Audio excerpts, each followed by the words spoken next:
Who's a good boy? Wish I had a dog. How about this dog, Brian? What?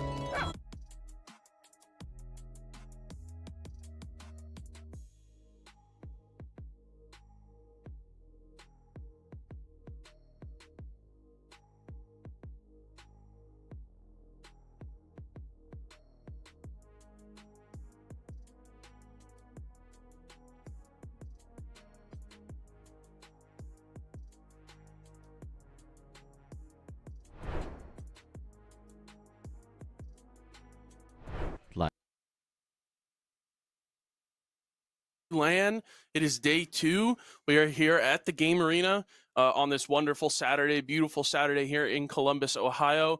We're going to get started here with our quarterfinals match versus the 5-seed Ohio State Buckeyes and the 4-seed Indiana Hoosiers. I'm joined here by... Hi, I'm Anima, joined here by C Comet. Yep. And like you said, we've got a great matchup for you. We've got the Indiana University Hoosiers, who are our regular season winners, if I'm remembering that correctly. Yes, I believe so. But they've slipped down to the 4 seed for this LAN event. Yep. And now they've got a very, very competitive match, hopefully, against a formidable OSU.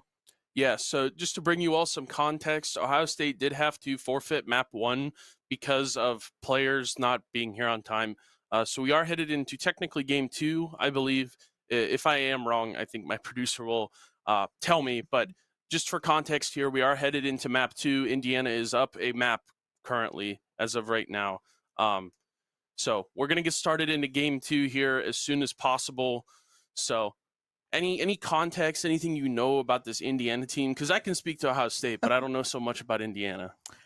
I believe Indiana is one of the teams that I looked at that tends to favor comps that are either close to the meta or slightly off meta. Yep. I believe they play a lot of Bind, Split, and Lotus, so Okay. speaks to them having a good race player, I'd Yeah. assume.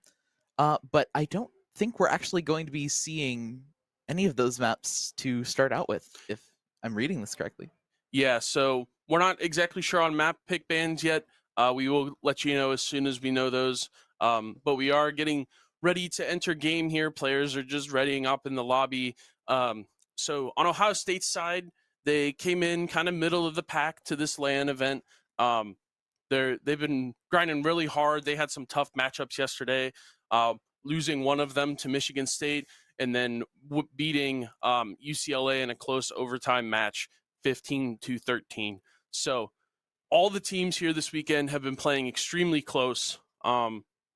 Closer than we've seen throughout the regular season, which means any team on any day can pull a win out and really see like, hey, this team is doing super well. This team is doing all right, but like they're all competitive here today. Everyone's got the same setups, playing on LAN, so the mental's a factor here.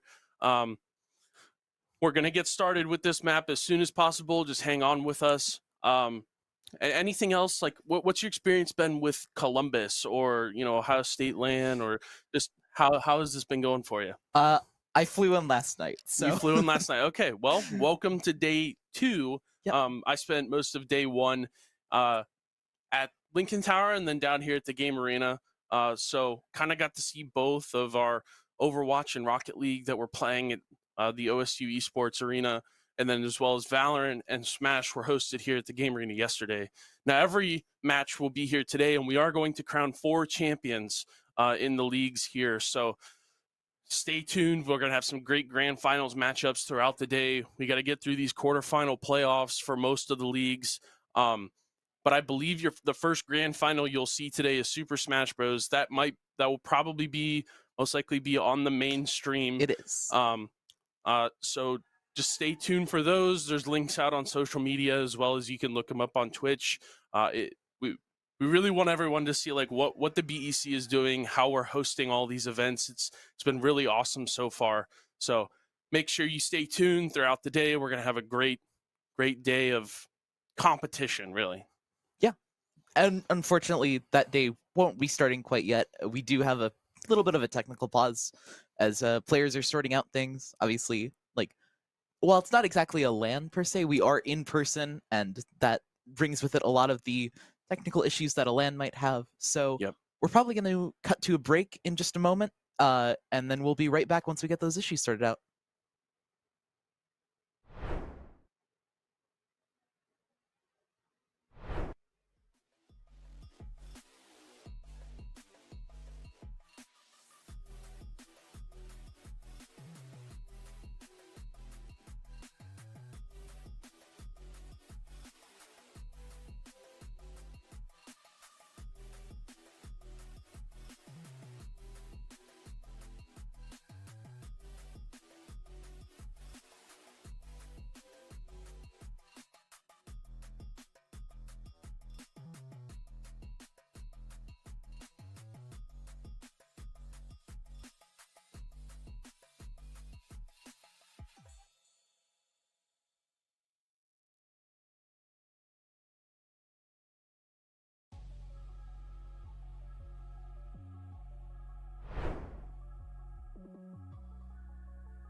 Welcome back. After that very short break, we're going to get Agent Select started here. So I think, potentially wrong about this being map 2. Still best of 3 here, so we're going to get to see at least this map, probably another if the teams are competitive here. So we are getting locked in right away. We have some Reyna on the side of Indiana, I believe, which is really, really cool to see. Double duelist comp coming on the side. And then Ohio State kind of picking for this more like basic, except we have an Omen on this side as well.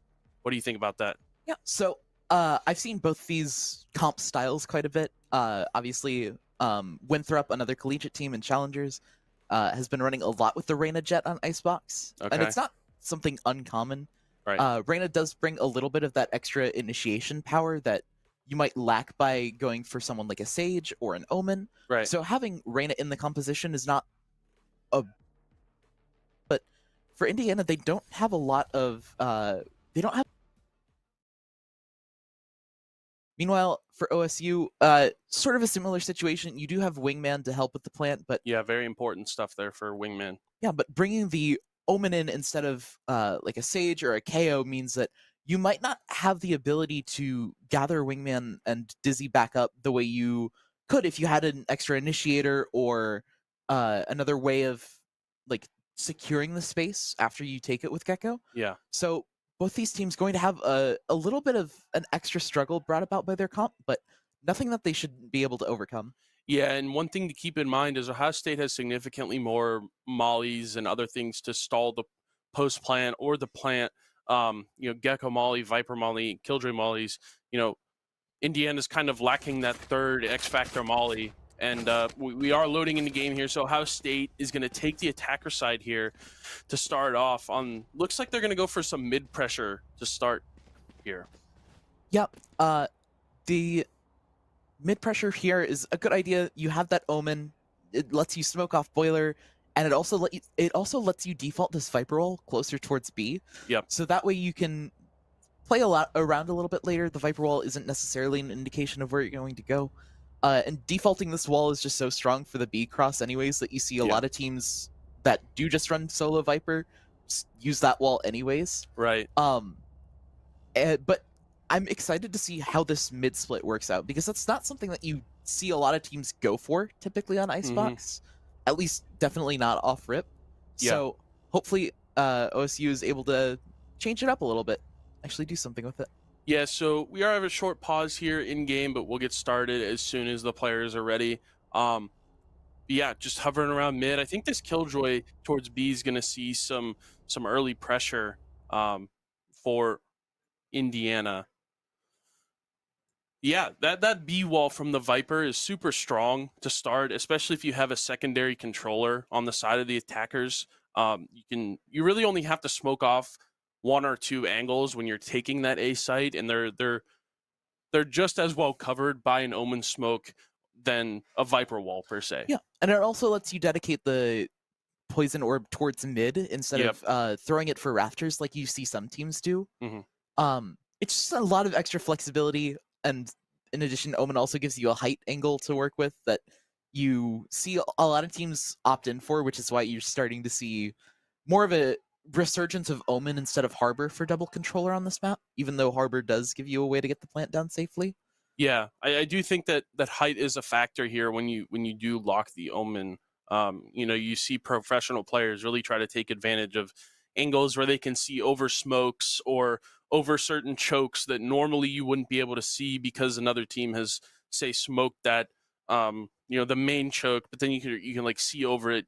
Sunset's a great example. You have angles on B main and A main where you can kind of get on top of a box, either in market or in that like alley area towards A on Sunset, where teams can, take advantage of the height and catch players off guard as they're running out onto site. Yeah, and it's just another reason why you see a lot of Omen instead of a controller more like Astra or even Harbor in some cases. I know there are some teams that try and experiment with Harbor, especially on double slice maps. So, like, Harbor isn't necessarily a bad pick, but there are so many reasons to pick Omen that it's not surprising that you see him come out a lot. All right, yeah. So still some tech issues here. We're figuring those out, but we are in game. We should be getting started as soon as possible. Yeah, LAN day 2. So some other matchups I think we have across the board. I know that I think UCLA has qualified to day 2. We already have Maryland, who defeated Northwestern yesterday in a very close match. They are in this playoff stage. Who else? Any other teams come to mind that you've seen here today? I'm kind of forgetting. Yeah, it's a lot easier for me since I have the bracket pulled up. But, okay. Michigan State, both of these teams actually as well. Purdue and University of Michigan all received buys. Yep. For day 1, so they didn't have to play yesterday. And then from yesterday, UCLA went ahead and beat University of Minnesota in a 2-0. Maryland beat my Northwestern University in a 2-0 right after groups where they had just played as well. So a little bit of a rough draw there, but it's very interesting to see the difference between a best of 1 that Northwestern was able to take versus a best of 3 that Maryland was able to figure out ways to adapt and overcome the issues that they faced just a map prior. Yeah, and some really strong stuff from both teams yesterday. It was by no means a blowout. It was definitely a close match. Both teams were hyped and excited yesterday. I was here when those teams were facing off, and Maryland was popping off, Northwestern was popping off. Anytime they won a round, won a close, clutch scenario. So all these teams are excited. There's some screaming going on in the building. We can hear outside of our broadcast booth here. Yeah. So really exciting stuff. I do believe Smash is getting towards that grand final as of right now. They are upstairs playing. So that grand final will be first. But we are here at the Game Arena on High Street. They are working with us as one of our sponsors. So it's a great venue. Big shout outs to them. If you are in the area, come check it out. They got a full restaurant, bar, gaming PCs, and competition like this regularly. So if there is something interesting about collegiate esports or just esports in general, it's probably being hosted here at some point. So just feel free to come and check it out.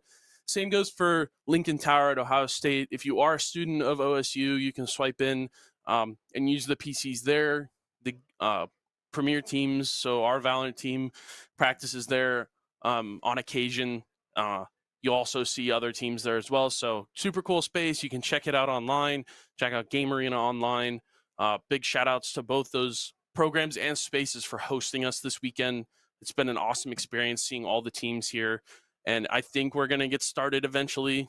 We'll see, I mean, we have to start at some point. Yeah. Surely the tech files can't go on forever. Right. So Ohio State has the Jet. They have the Killjoy and the Gecko. Some pretty meta comps here that we've seen from professional teams as well as tier 2, tier 3, and we are finally in game. So we are going to see this B split come to fruition. K-Cool starts out with a pick towards mid, Dez, and gets Enjoy. And B-Smooth working down the tunnel gets another kill. So these 3 mid players for Ohio State have already gone down, but in trade for that, Tinguini will get the spike planted here towards B. So we're setting up a post plant here for Ohio State. Eyes is looking for some fights, gets the dink onto the Killjoy for Indiana, but that first round is going to go towards Indiana. Ladruff James and Be Smooth there towards mid, finding those kills, really picking up the necessary kills in order to kind of stall out that first push from Ohio State. And something interesting to note, just as I'm looking at the rosters that we're seeing here today, I believe Anders is listed as a sub for Okay. the Indiana roster. So I'm very interested to see what he'll be picking up. I'm assuming since he's on Killjoy right now, it'll be a lot of the Sentinel. I know Pitt tends to lean towards the Initiator, but it could be anything. Right. And I'm very excited to see how it goes. I'd also expect to see a lot of single controller comps from Indiana, because I know that B-Smooth, or double controller, because I know that B-Smooth tends to lean towards the Viper.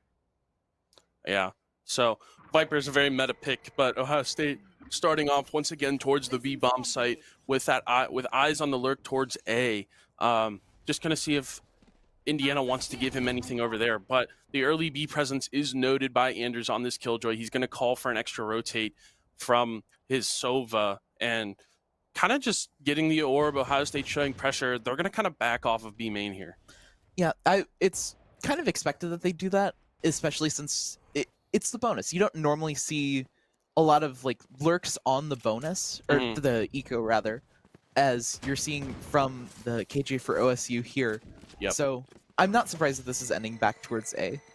It's just a matter of whether or not ICE can actually find any information or relay that nobody's pushed up yet. Yeah, and Ladruff James will take out Griffey towards the B-bomb site. So Ohio State showing presence towards A here. Indiana has the space, but Dez hits the first shot with the Sheriff there. That's one gun down, but Ladruff James coming back with his Guardian of himself. K-Cool gets another pick, and Joy trades it back. So 3v2 scenario here. Ohio State spike planted. They're going to look to back off a little bit, play behind the Viper wall from Indiana, see if they can find some timings or angles here that allow them to win this round. And peeking close to Tinguini finds the kill. He's weak HP. Anders is able to clean it up with the Guardian there. So good bonus from Ohio State. They will take out 3 of Indiana, but the round is Indiana's. Yeah, it's lots of great damage, and I really like the decision by Anders to go for the Outlaw here. As you can see by the credits for OSU, there were a few different buys up that should leave some of them on light armor. Yep. And the Outlaws, as we know, is just a great counter to that light armor. But as it turns out, they're going to be able to force up full armor anyways. Yeah. And even then, the Outlaw's still a great option. 2-shot body kill, 1-shot headshot kill. There's a lot that you can do with it, and it's a nice substitute for an operator in these early rounds, especially. Yeah. And if you're able to get a molly damage, like significant chip on a player, that Outlaw does become deadly once again. So one thing to note here is Tinguini's Thrash is online for Ohio State. He's been planting, he's been farming these orbs, so looks like they're probably going to get to use it here round 3 just because they have it so early. Ohio State is going to look to convert this anti-bonus round. And IU's taking some space towards A main. Looks like Eyes and Pitt will take some contact here. Yeah, Eyes is able to win that kill, and the rest of Ohio State's kind of just towards B. The alarm bot goes off in front of Grifty. Indiana is aware of the presence that Ohio State is showing, but they're really not reacting. They're kind of saying, let's play a retake scenario. Yeah, and that alarm bot really helps, especially as you can see by the Omen smoke that OSU has been throwing to let them cross. It's a smoke that works really, really well for denying information between the B site and yellow. And the alarm bot just helps get a little bit more information about what could possibly be going on there instead of just leaving them to guess. Right, and Ohio State going to scale up towards his B site. Looks like they're going to get the plant down here. We're actually committing Thrash to take even more space. Dez is going to follow it. Ladruff James finds a pick towards, I believe, B onto K-Cool. That means the Viper wall's down. We do have these secondary Omen smokes. Ohio State going to fight through here. Ladruff James gets another onto Tinguini. Spike is planted. Indiana is getting these kills from Snowman and Orange, and it's going to be Ohio State down here on numbers. Dez has a rifle, but there's 4 Indiana players closing in on him. And the Outlaw just going to tag him down so low. The classic finishes him off. And Indiana going to be able to convert the bonus. Yeah, I honestly didn't even see many of those kills, but they were from these weird off angles where Ohio State didn't really appear to be fighting, was getting util in their face, and really just good stuff from Indiana. They knew they had an idea of where Ohio State was playing, but we're just going to say, we're going to let you guys plant the spike, but we're going to come retake it. Yeah, And that's one of the things that their comp is set up to do. You have that essentially second initiator in the form of the Reyna. Mhm. And granted, the Reyna does go down that round, but they're showing that they're not afraid to play these retakes on B, which makes going A a lot harder of a prospect for OSU because you know that they can stack players there. As it turns out, they're actually stacking players towards mid and just using the Killjoy utility to deny the B space instead of the mid space. Yep. So that could be something for Indiana to, or for OSU rather, to potentially look to adapt on. But for right now, it seems like they're just playing towards the B site. Yeah, and Indiana's keeping both their duelists here towards A, as the controller and sentinel players for Ohio State scale up, and Joy's able to find that kill into K-Cool. Just really strong positioning here. They don't really have to move much further forward because they will get early info and they're able to fall off. But we have Grifty out towards yellow on the B-bomb site, but these Indiana players is being super patient, playing back towards Snowman and Orange. Once again, they know that they don't have to really hold that space, and Beasmooth going to peek down tube once again. He's really found some value here. Dez, nice shot onto Beasmooth. He's going to go retrieve that rifle, but lurking in the shadows is Anders underneath the tube. And Pitt taking some fights here towards mid. He does know that one might be in tube. Dez has the bomb there as well, so he's going to have to back off. LaDruff James from Snowman, once again, really putting in work. Picks Grifty, and it's 2v4 once again for Indiana. They will have the A site completely open, which should let them get the bomb down unless they can get Enjoy back in position in time, but it seems like he's more interested in just holding to prevent a wraparound. So OSU will get the bomb down very late, but Enjoy's close enough to hear it, and they can set up for a flood retake very, very quickly. Yeah, these numbers really favor Indiana. Ohio State's going to have to play some close angles just to try to find a pick. Eyes only has a Marshall here on him, as well as a Sheriff, so he has some one-shot ability here, but the positioning is not great for Ohio State. The numbers are not in their favor. Yeah, and Dez is the last alive, knows that he's getting scaled on. Good shot there from Dez. He's going to look to find another.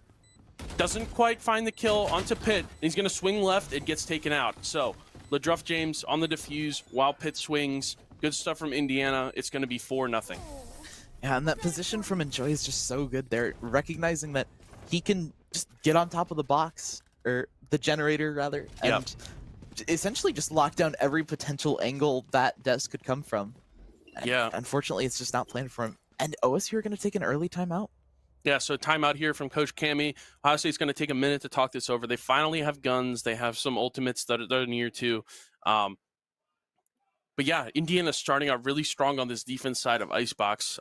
I don't really know how to feel about Icebox in professional play. Like, are we considering it attack-sided or defense-sided? Or at this point, does it really not matter? I think that my view on Icebox is that it is an attack-sided map, but it is such a fundamentally flawed map that it does not matter. Okay. And what, just for the viewers, what do you think those fundamental flaws of Icebox are? The entire left side of the map. Okay, so the whole B side and mid, you believe are flawed, and honestly, sometimes they can be. These post plants the teams play, if you watch enough Valorant, you'll be like, they're going B and playing post plant again. Well, that's usually the case. So this timeout's ticking back down. We're going to come right back into game here. Ohio State, they just had a timeout. Hopefully they can find this round here. Looks like they're going to go for some early A pressure. The solo Gecko, do you think it's been getting much value, or has it kind of just been like, we're using him to plant and that's it? I really would like to see more coming out from Tinguini with the Gecko.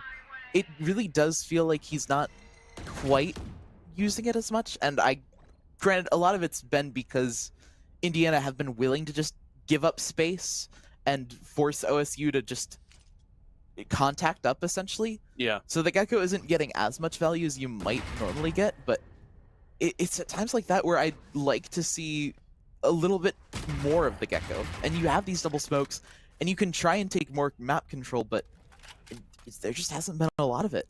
Right now, Ohio State kind of jockeying for position here. I think they've identified that it's only really two duelists with the Viper wall to kind of defend A.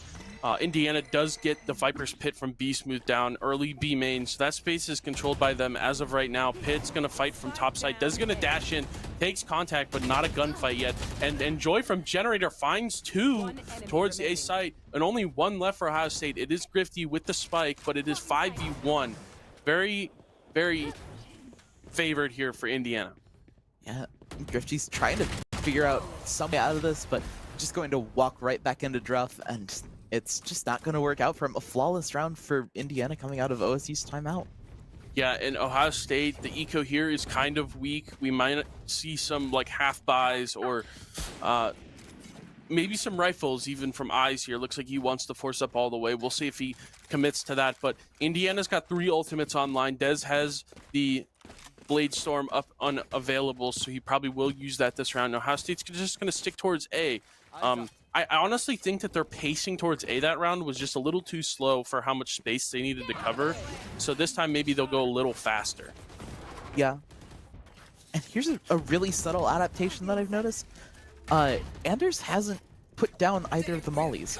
They know that they can just play retake, and that Wingman is getting away with the plants relatively easily. So instead of having the mollies pre-planted, Pit. they're just going to hold on to them. Pit backside will get the dismiss. B Smooth is Sova ulting these A players. Does find Dez. His jet knives are down, but there's 2 players left alive for Ohio State, and they do have some position here. I believe some rifles online as well, but Pit still alive backside with his Empress online. He's going to see Eyes kind of cross the generator, going to take a couple shots, but the bomb still hasn't been planted yet. They still need to retrieve it. Grifty's going to take a peek on this angle, is not going to commit. He's just going to fight the screen sky, but he is 16 HP. It's Grifty left alive, 16 HP. 3 players for Indiana still alive. Viper Wall will drop in front of his face. He's going to take contact with B Smooth, and B Smooth hits the shot. 6-0 for Indiana. And these defensive holds have just looked so good for Indiana. They've figured out what works for them, and OSU hasn't figured out a way to counter it, so why change up that much? There's just these little tiny micro adjustments that you'll see out of the Indiana players, but for the most part, they haven't changed up much of anything. Until now, where it looks like they're going to be changing up quite a bit. You've got Anders playing further towards the A side, and going for the boiler turret, which somewhat risky against an Omen, since that's a very common smoke spot for Omen if you're trying to work the middle of the map. But it seems like they've read it perfectly. They have the Killjoy and the Sova set up to counter this hit. Yeah, so Ohio State gonna note some early differences in the setup from Indiana. They get the Sova dart out, they break the alarm bot. This space is looking like Ohio State's. The Killjoy ultimate is committed here for Eyes, but currently 3 players from Indiana taking this flank space. Eyes is gonna get contact. Grifty with big 2 shots on the flank, and it's Ohio State's site. The Killjoy lockdown does come through. We have Ledruff as well as Anders gonna be retaking from A Heaven. The spike is down for Ohio State. They know they can play on this flank as well. So 5 alive for Ohio State. Will this be their first round on the board? Good shot from Dez there. That's finding Anders there pretty much seals any chance that Druff has of actually closing out this round. Paranoid is going to miss, so he might be able to do some damage on the way out, but no, Dez is going to shut him down anyways. Yeah, flawless from Ohio State there. I mean, that's a huge boost in their economy. They've been kind of buying in and out of some of these rounds, and now they're finally going to get to have their eco fully online after winning that round number 7. So Ohio State finally on the board. Could this be their momentum shift? Yeah, and one other thing to note is that despite being down in rounds, OSU actually has a much better ult cycle going on right now, especially since Anders not taking a lot of contact so far has led to him not having a lockdown online yet.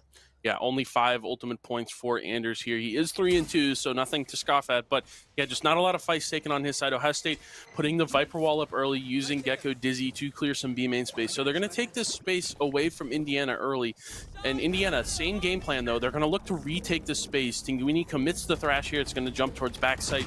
Going to look to detain anyone nearby or close, but no one actually playing close enough. I think Indiana is aware enough. Viper ult's committed. And Ohio State's going to go for the plant here and probably look to fight through to protect it, protect the little bro. Oh, the Viper Molly, or the Nano Swarm there. Anders finds 2. He's going to get another with the Viper Molly. And yet just 2 players left alive for Ohio State. Eyes will fall to Enjoy. Anders on 30 health is going to walk into the Viper pit. He is 1 HP, but K-Cool doesn't want to reveal his position yet. And Enjoy with the shorty will find K-Cool in the back This has of been yellow. 3 back-to-back flawless rounds, hasn't it? I think so. Maybe not the third round, but yeah, this round flawless from IU, last round flawless from OSU. So the op is online for Enjoy. We have not seen this one yet, or at least not to start a round. So let's see how he kind of sets him up, or Pitt sets him up towards the A site here, and see if Ohio State wants to contest it at all. Yeah. So he set up. It looks like OSU is trying to go for more of a default here as they start to try and work more of the map, but as soon as they say that, they start to break more towards just going towards A. Yeah, they do have the Omen on the other side lurking a little bit, but already Enjoy's just gonna shut down eyes, and that's already a huge scalp to take, especially now that OSU has to worry about this operator now that they know it's online. Yeah, and I was just about to point that out. Enjoy was posted on top nest, so any angle that Ohio State decides to peek towards A is going to be in his line of sight. They're going to probably back off here, go back towards mid or go towards B. Grifty has taken some space towards B. He's going to smoke off that choke just so he can cross, but there are 2 players sitting next to him. Killjoy turret takes contact. B-Smooth will peek off of it down into tube. So that is a pick for B-Smooth and Indiana. It is now 5v3. Ohio State's going to look towards this B-bomb site, but the mollies are still up for Indiana. They know that there's presence here because Grifty has been smoking. The Viper Orb is up. We're going to push through here. Is Des. Sova Dart will not tag him, so he is kind of in a safe spot here. Drone should clear him out, though. Drone misses him. He's going to push through the smoke. Anders is holding, but he's going to die. And Dez is able to dash away. Spike gets planted for Ohio State. It is 4v3, but the bomb is down. Significant, the time is a factor here for Ohio State. They can try to play to stall this spike, and they can take some gunfights that are advantage for them. Different spike plant than the normal default one. It's planted kind of behind the Viper Orb instead of, but Tinguini gets the mosh pit on the bomb. Grifty's going to fight the right side. He's got 2 players blind. He gets one of them. Grifty finds another towards the right side of yellow. 3v2 for Ohio State with shot from Enjoy. He's going to pick up a rifle, but 2v1. Will Enjoy be able to close this out? Dez hits the shot towards B main. 7-2.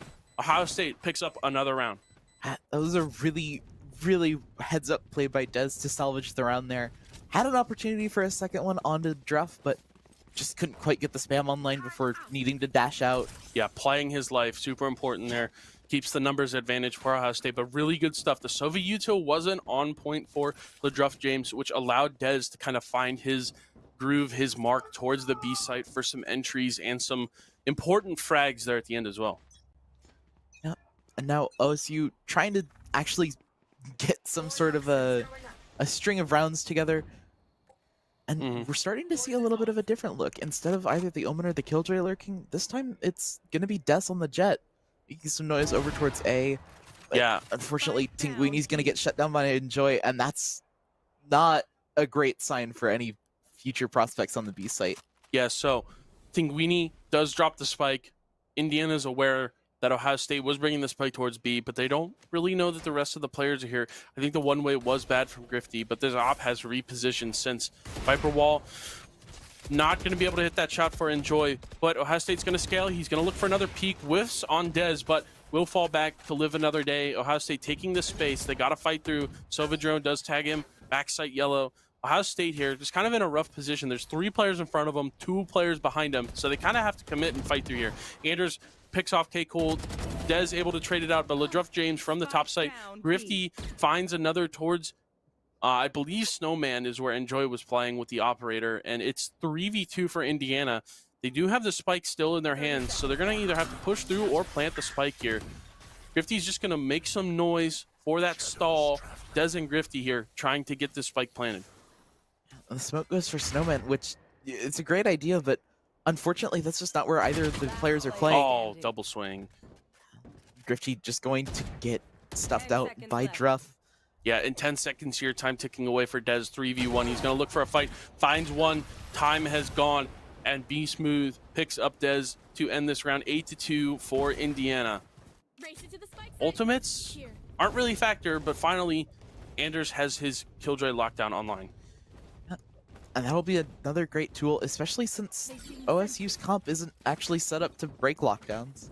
A lot of Yeah. times when you do have these Gecko KO comps that are a little bit more common, you have the both the mosh pit and the fragment grenade Right. that are used to break the lockdown when used in tandem, but with only the Gecko, it's going to be really hard to actually do anything about the lockdown, and they're just going to be forced to respect it. Dang, Enjoy hits that first pick on the Dez. He's going to updraft it. Dizzy does get broken by Pit, which allows Enjoy to stay posted on that angle. Great team play there from IU, and they're just going to kind of leave Pit alone towards A. They're going to reposition this op early, but not really pull any players from Kitchen over towards A. So Indiana really just committing towards these retakes. They know that Ohio State in their eco is kind of low here, so they're going to yield this A bomb site, but also Indiana's going to close in. Wingman does get the bomb down. Ohio State will back off. They have some space, but very weak weaponry online for them. Yeah, I'm curious to see if they're going to invest the lockdown here. You've got eyes on a little bit of a late wrap, but he's going to get picked off by B-Smooth, and that just closes the net even more. Even though B-Smooth is retreating back, they don't know that B-Smooth is going that way, and Enjoy picking off K-Cool is just going to shut this down so hard. Yeah, Viper's Molly does take out Pit, who did tap the spike, but Enjoy here working with the operator does pop his jet knives. Won't get any value from them because Ledruff James hits the shot on the Ting. And that's another round for Indiana, 9-2 here. So Ohio State really going to try to look to use ultimates and their boosted eco here for this last round. Try to pick up this third round, but really no ultimates for Ohio State. And even though they did use the lockdown last round, they do have two very big ultimates online for this round. Yep. They have the Viper's Pit, they have the Hunter's Fury, and if previous rounds are any indication, I wouldn't be surprised to see them dedicate the Viper's Pit towards B and just play to deny that space and retake A with the Hunter's Fury, rather. Yeah, it looks like B-Smooth will be walking up B main, holding his Viper's Pit out. Ohio State going to jockey for some early A position. They finally put the wall towards A. If this is any indication to Indiana, they should understand that this should be a full A hit from Ohio State.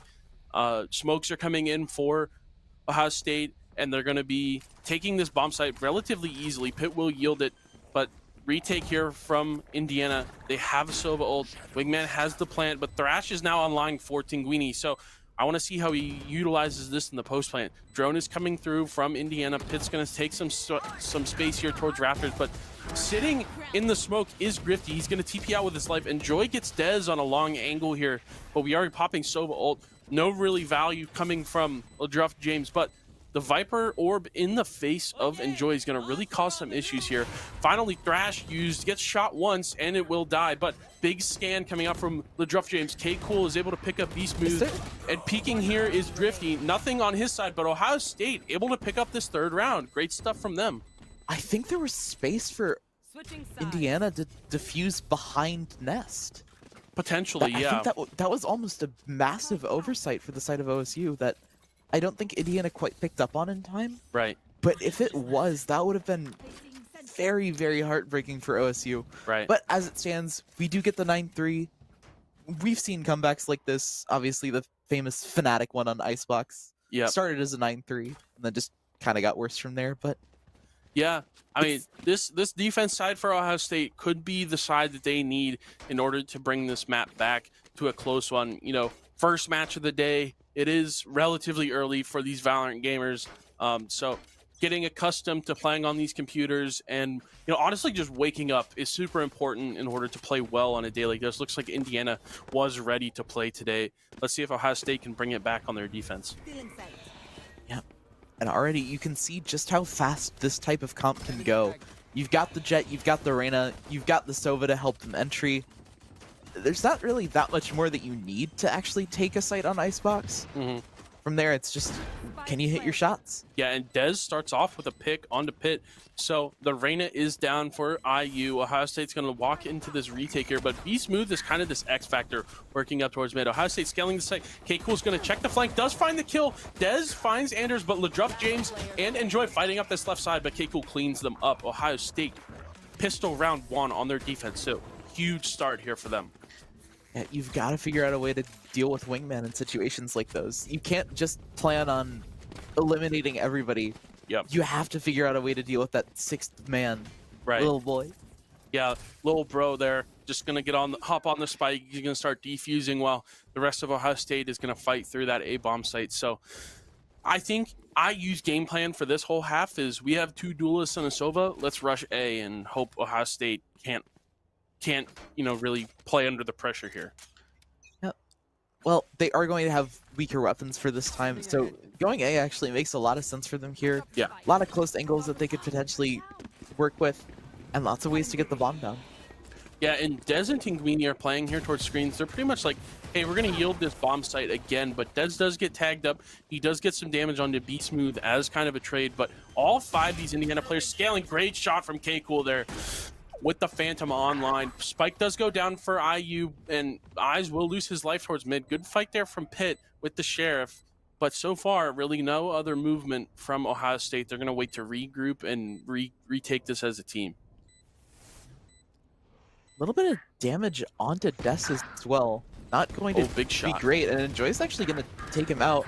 Enjoy finding 3 on the round with the Sheriff. Yep, and backside LaDruff James cleans it up. It's 10-4.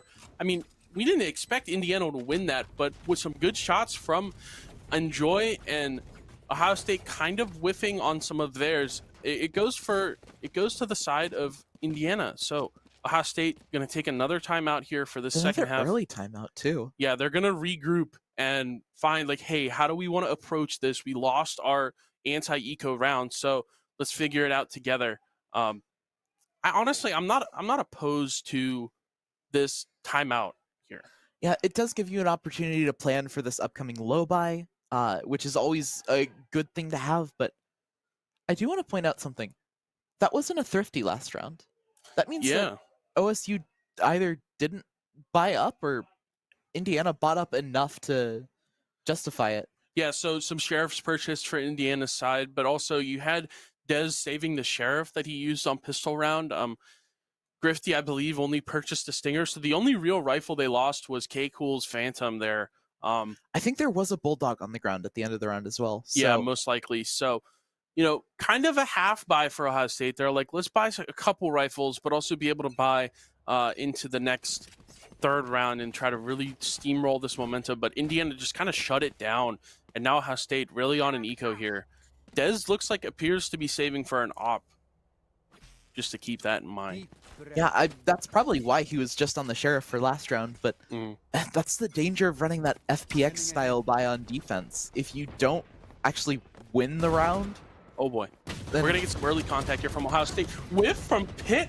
Dez gets a kill, and Ohio State's going to keep fighting through. They have all 4 defenders here, but Be Smooth taking early space towards the B site, and IU's just like, yep, we're going to peace out of here, guys. And there's still a couple stragglers from Indiana left behind, and he's got a rifle here. It's Enjoy. He's going to try to throw these one-ways, but Wingman chasing after him. One shot onto Enjoy, another onto Cake, and he's going to kind of dash away, try to play his life. He wants to hold on to this rifle. LaDruff James will swing from B main just to help out his teammate a little bit. He sees the head of Grifty, whiffs a couple shots with Be Smooth there down from mid. So Ohio State not able to make that push on defense really work out for them. Yeah, I mean, they do get a little bit of damage, but ultimately it's not as much as you'd like. But now that they've got the rifles back online, the op is online for Dez. Yep. They've got things to work with now. It's just a matter of whether or not they can get enough rounds before IU goes up to 12 and starts starting match point. Yeah. So, important stuff for Ohio State. They really need this round here. The operator's online for Dez. He's going to take some early space here. Dark gets broken for him. And a couple players scaling for Indiana. Peak, and Dez whiffs the shot. Will dash away to preserve his life, but 3 players here for Ohio State. You have Dez with the op, as well as Eyes and Tinguini backside. So there's some genuine support here as Indiana starts to back off of A main. Yeah, but it's left so many other areas of the map vulnerable. Right. You can look and see that OSU only has 1 player dedicated towards the entirety of B site, and it's because he's playing so far back. Grifty having to take this line from Snowman it's such a vulnerable position to be playing from. He does have the teleport to reposition if he wants it, but Yeah, let's keep in mind here, though, that Indiana has committed the Viper Wall towards A, so they have no smokes to cover their approach to B site, which is why Grifty's taking these early fights. He does get tagged up, and K-Cool loses his life towards the front site, but Spike has been planted for IU. Ohio State Eyes finds a kill. Molly comes down to his feet. He's going to back up to survive. Grifty's still fighting from Snowman here. 2 players left alive for Indiana. They know position of one of them towards B main. Good fight from Ting and good shot from Eyes as well. So Tinguini gonna defuse this fight, get Ohio State another round here. 11-5 now. yeah, Tinguini with that also gets to 2 away from Thrash, which that's a huge ult to have online, especially as more and more ults come online. It's not exactly a perfect counter to them, but it does provide an extra wrinkle that IU will have to take into account for future rounds. Yeah, enjoy pulling out the attack side operator here. Something we don't see very common, but more so the fact that we're here on LAN and players can feel more confident in their operator skills. You know, those peaks and timings are so important to hit shots with the ops. So he's gonna choose this operator on the attack side. Let's see if it pans out for him. No early contact towards B main. You know, Indiana is just really taking their time here, taking their time to get up mid, taking their time to get up mid, A as well as B. So Eyes with an early pick here, or early peek here towards mid. Doesn't see anything. A site has not seen any pressure here yet, and that's why we pull out the operator on attack. Big shot there from Enjoy. Takes down Grifty. Viper's Pit's committed here from K-Cole. Really good stuff from him. He's going to get some pressure here, but he knows the operator is what is in his face. So he's going to fight towards the right side of yellow. He's about to lose the pit as well. Yeah, maybe unwarranted fight. Yeah. He doesn't get back in time. Yeah, and now Dart at his feet. He knows there's several players towards this B site from Indiana. And just game of chicken here with the operators. Is Dez gonna peek? Is Enjoy gonna peek? Enjoy shoots first, reveals his positioning. Pit fighting under tube. Dinks K-Cool as well. He's gonna scale backside, but Tinguini's there to save him. Spike gets planted for Indiana. Dez still holding this right side yellow. Ohio State's gonna have to scale towards the front side here. 3v3 retake scenario. Ohio State is kind of slow. Molly's at their feet. Shock Dart on the floor. Mosh Pit takes out K-Cool. Tinguini kind of miscues that, but Wingman is on. Little Bro gets taken off, and now Dart at their feet. Ohio State still fighting for this position here. Ting's gonna tap once again. Sova ult coming out from Indiana. They're scaling here for Indiana. It's Ohio State with 2 players left alive. LaDruff James is able to kill Dez on the spike defuse, and he's gonna swing. It's half. Ting gets off the spike and will lose the gunfight to LaDruff James. It's just no time by the end of that round. It's not a great position to be in for OSU. Obviously, you do have to play up against that Hunter's Fury and the just heavy stall that IU can run. You've got 2 duelists to work through, and then once you even get through that front line, all 3 of the other agents have something to take you off that spike, but exactly, just felt slightly out of sync for OSU there. Yeah, and now it's match point for Indiana. They can kind of play this a bit more conservative. They don't really have to make anything happen from their side. So Enjoy's going to scale early, get the pick onto Dez with the Blade Storm from Jet, and they're just going to continue to scale this A site. Reyna and Jet just kind of running in there behind the Sova drone. It's going to clear a lot of space for him. Enjoy really looking for these fights. Whiffs onto Eyes, but he will get the pick anyways. The Viper's Molly lands at his feet, and the classic does some work there. Tinguini fighting out towards the side of site. Anders left alive, and it's only down to Ting. Ting with the map on his shoulders here. He's getting scaled on top site as well. So Be Smooth peaks top site, will take out Tinguini, and that is a 13-5 victory for IU. I'm not sure whose map pick this is, but you have to hope that it's IU's if you're an OSU fan. Right. That was... It wasn't an awful showing, but it wasn't a particularly good one either for OSU. And I have real concerns about whether or not they'll be able to sort of rebound after a map like that, especially with how early the timeouts were. it feels like they just didn't give themselves enough wiggle room to actually get back into the map at all. Yeah. So 13-5 for Indiana. And Joy's going to be your match MVP. Good stuff from Indiana. We are going to see if that was indeed map 2 and a win for Indiana, or if we're going to see a second map here and see if Ohio State has time to rebound. Yeah. And given by obviously you all probably can't see it, but we can see it. The players are still in the lobby, so I'd hope that was map 1. Yeah. But there might have been technical issues that they were trying to sort out while that last player was still making their way to Game Arena here. So yeah, it's essentially a LAN. You can be a little bit more forgiving of some like extra technical issues that might come up. But yeah, so we are getting confirmation that was map 1. So there is a full series left to play, or well, at least one more map. At least one more map left to see these two teams compete. Not sure exactly what that second map pick is yet. As soon as we know, we will let you all know. But Ohio State going to fall down map 1. Honestly, I think not a great showing from them. They really struggled to take space in certain timings.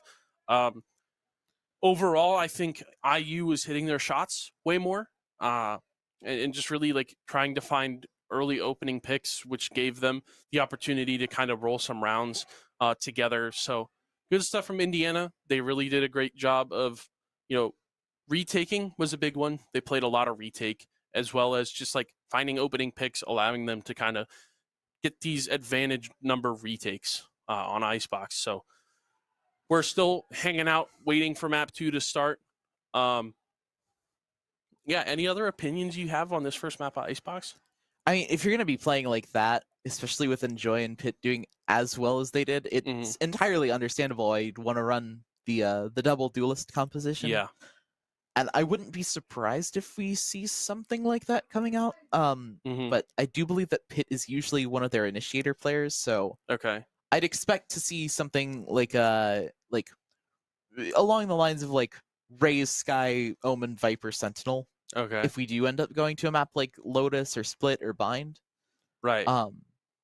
Actually, on Bind there is an opportunity for that double duelist, since a lot of teams don't bring a Sentinel nowadays, especially with the Sky nerf that came in a little bit ago. Yeah, so Sky not quite as viable on Bind anymore. Really leads teams to either bringing like a Yoru Raise or kind of that second initiator to help out the Sky, because she doesn't regen flashes anymore, which is a big nerf to her kit.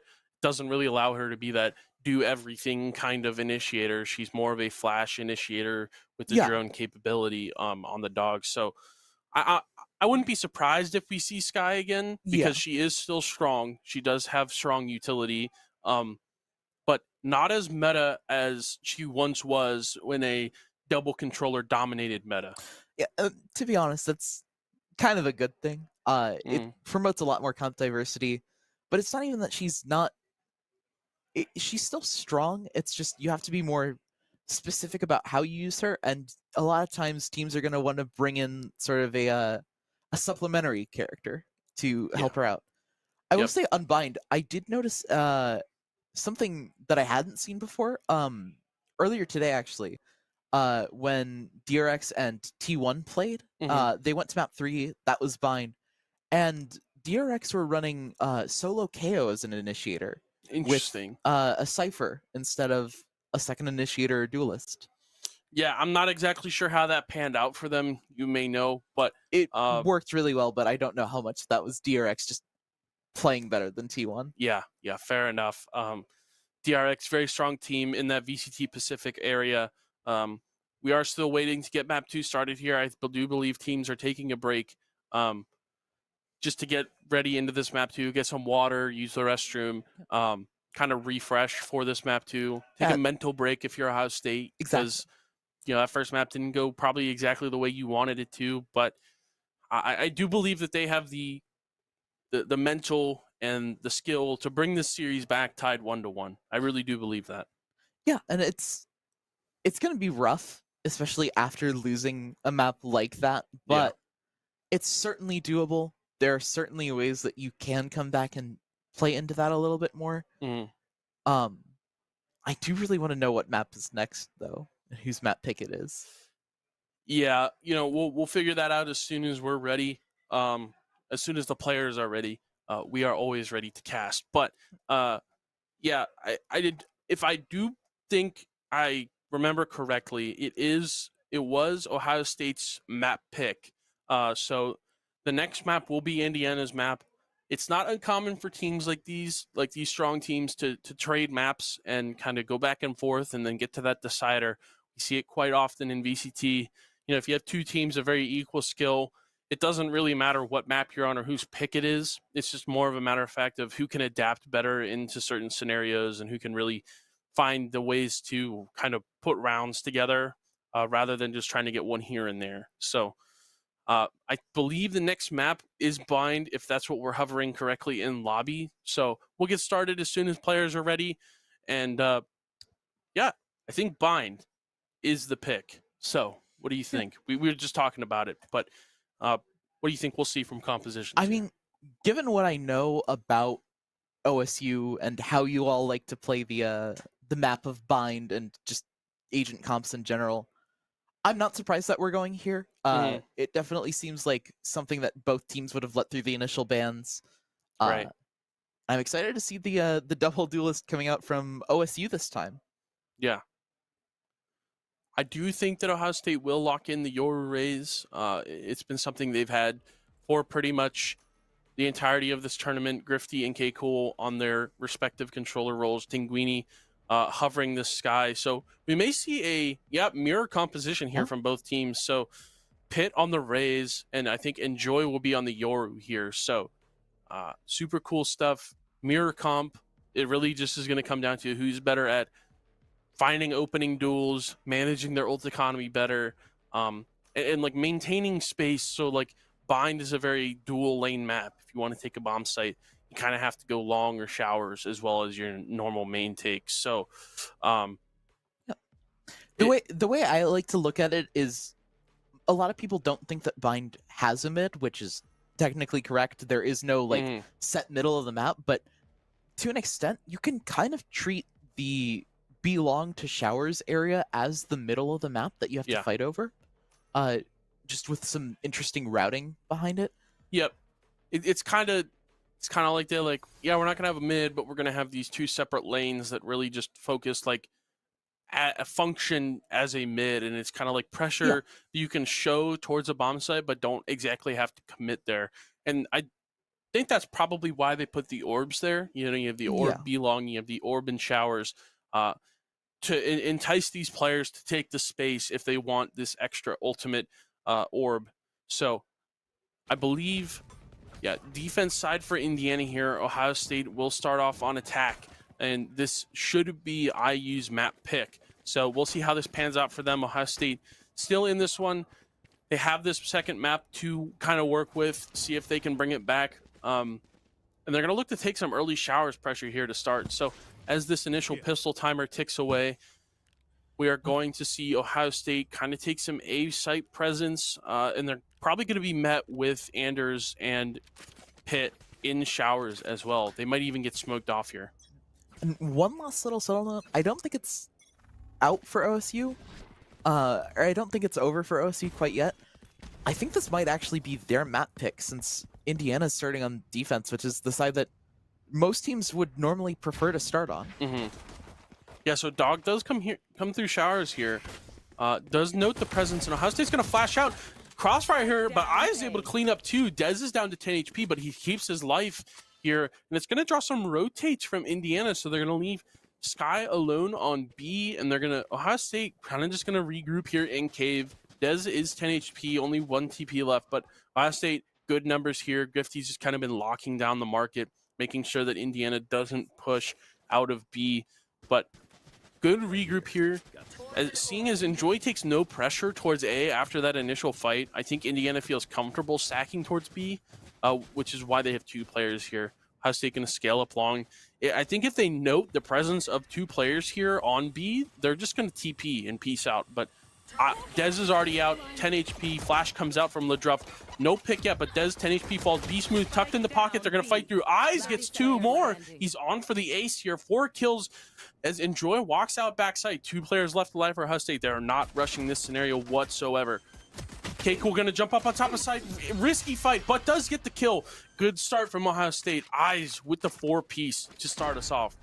Yeah, and that's already huge progress towards the showstopper. I believe he got one of the orbs as well.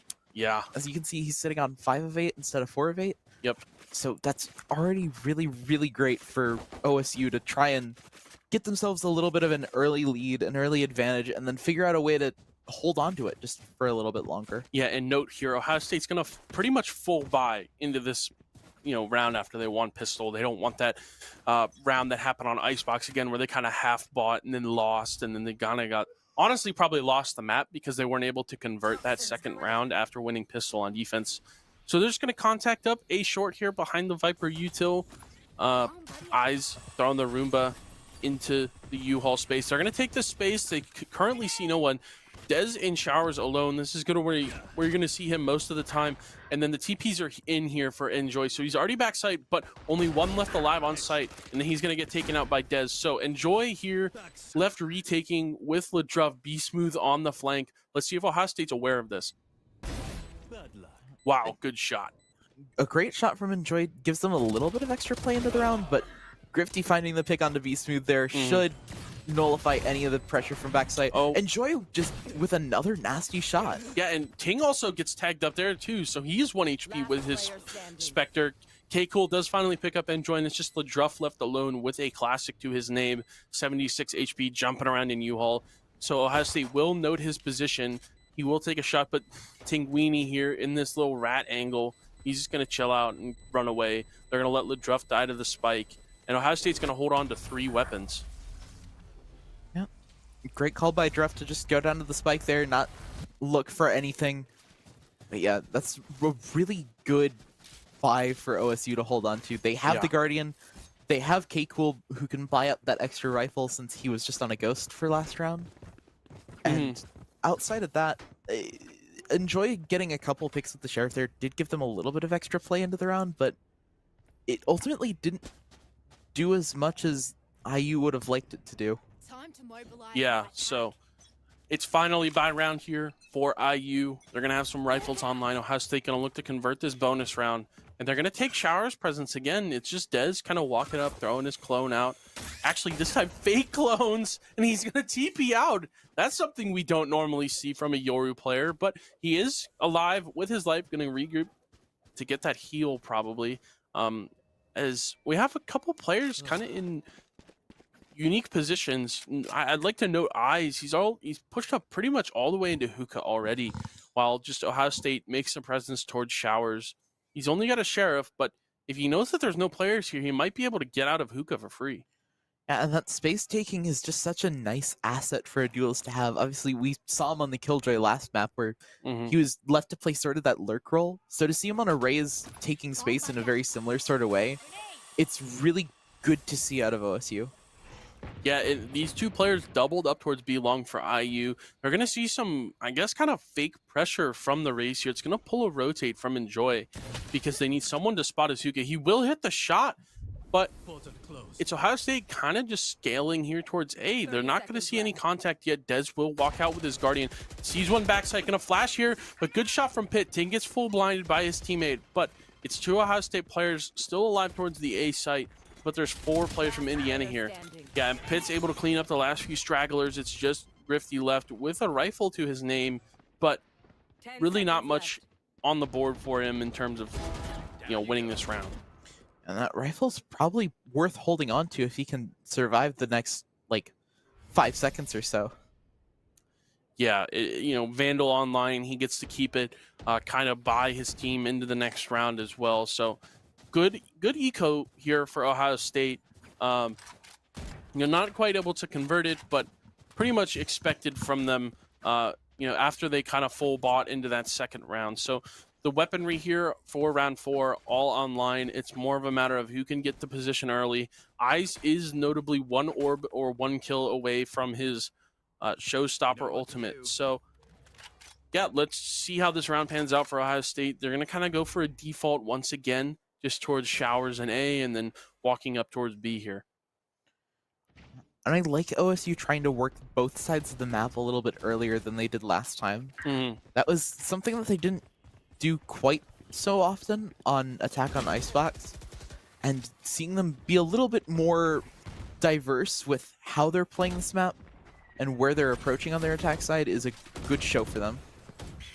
Yeah, and these two players in hookah kind of just fighting out. Are they aware that they are getting pressured from long? Yes, the one kill comes through. Beast Mood still alive. Eyes trades another there on Enjoy, and it's 1 versus 2. Eyes on for the ace if he wants to win this round. He does have Showstopper online, so he's aware that one has taken the TP, could be in hookah behind him. He needs to retrieve this spike that's down just under hookah. And IU pretty much just yielding this bomb site, saying, hey, you got to plant the spike. Let's force you into this certain scenario.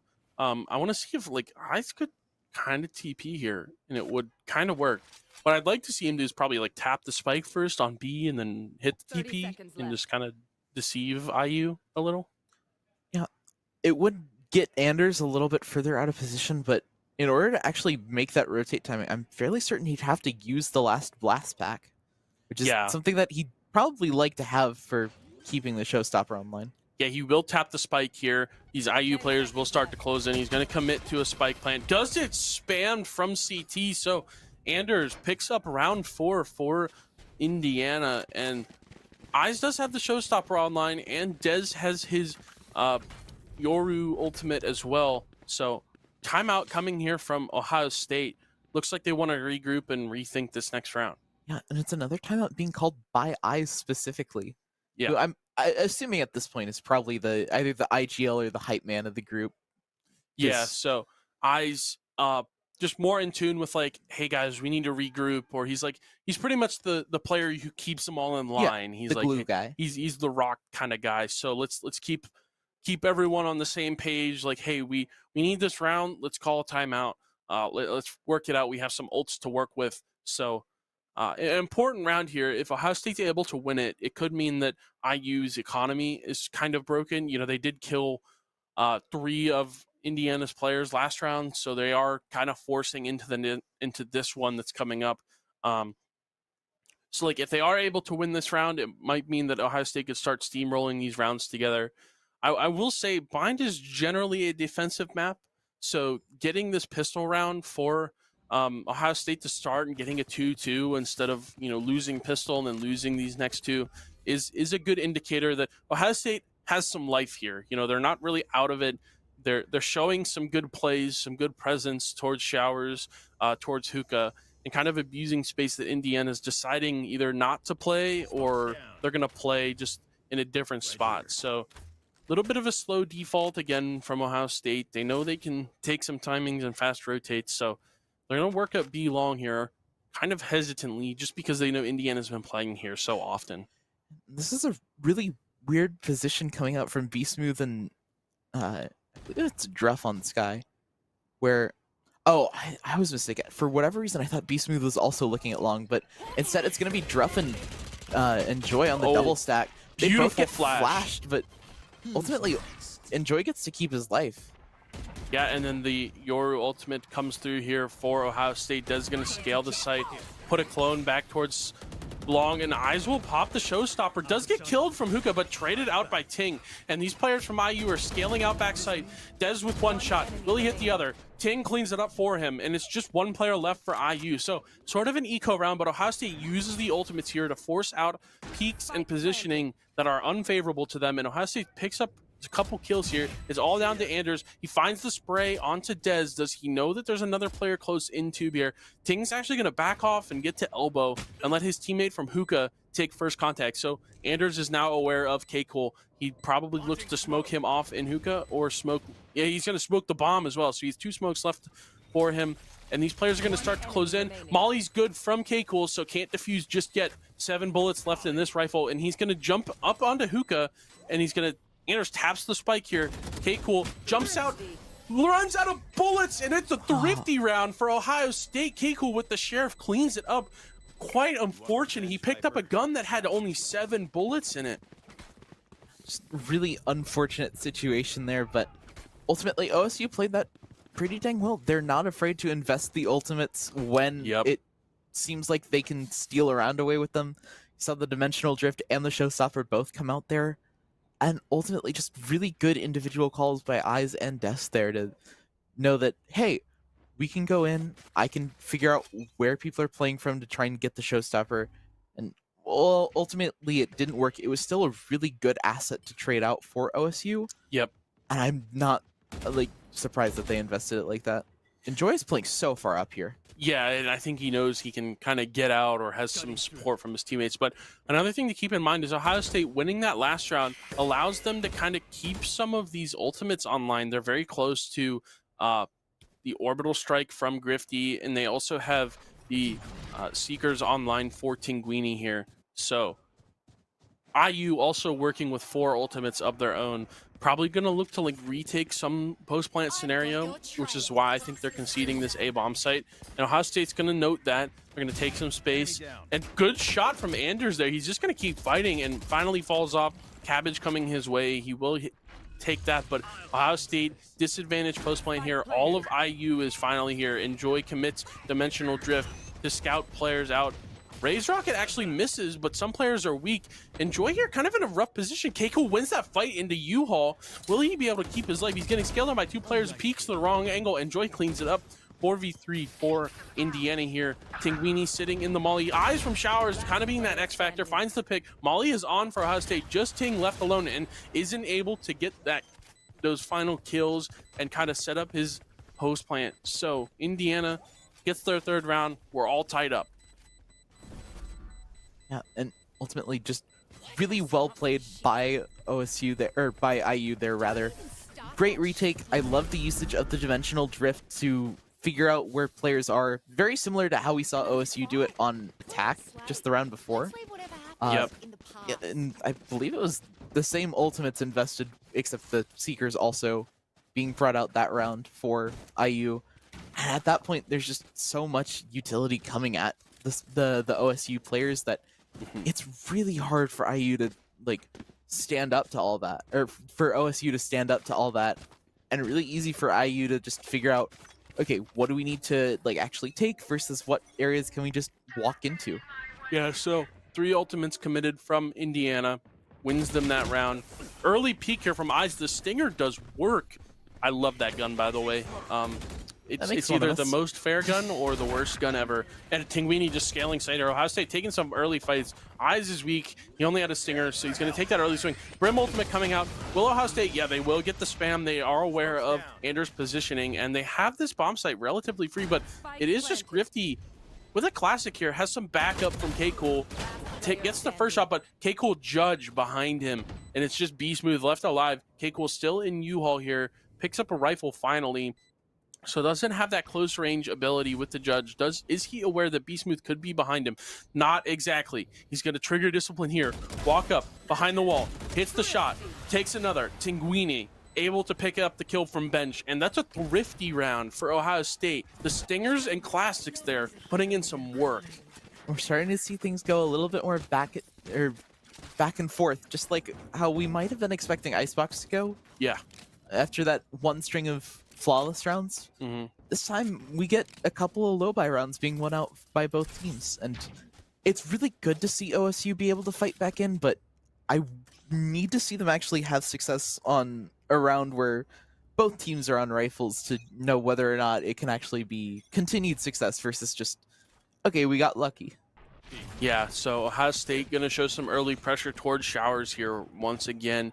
LeDruff James working up short here with the rest of his team. They will pick K-Cool. Are they aware that the rest of Ohio State's pretty much just in Showers? You do have Grifty on a deep lurk in towards Market, so Ohio State taking their time. They're going to look for some fights. Dez 1, Dez 2 from Showers. Tinguini gets the 3rd, and the A bomb site is theirs. The rest of IU is committed to the rotate here. So Dimensional Drift from Dez comes out. He's going to find the position of the last 2 players. He knows exactly where they are. TP's out to preserve his life. And it's just 2 players with eco guns for Indiana scaling the site. Yeah. Joy and Beast Smooth left in this 2v4, make that a 1v4 as I's gonna pick off Beast Smooth. And now Enjoy all by himself. Not a lot of utility left to play with either. He's probably just gonna have to try and save, but Des shuts that down. No rifles carried over for Indiana, and sure, it was a low buy round, but that's a good one from OSU. They do force the dimensional drift into things, which is not great. They probably them, didn't need it, but you know, he marks the position of the last two players, so able to close it out. And their ult cycle isn't bad either. They're 2 off of 2 very big ults in the form of the Showstopper and the Seekers. So they've got stuff to work with in these upcoming rounds, and they don't necessarily need the dimensional drift, but it would be nice to have, especially on a round where Indiana's just gonna bring a judge into play. Yeah, exactly. So Ohio State, more of a default once again. Tinguini is holding the spike towards B long, but really just not going to show any pressure here.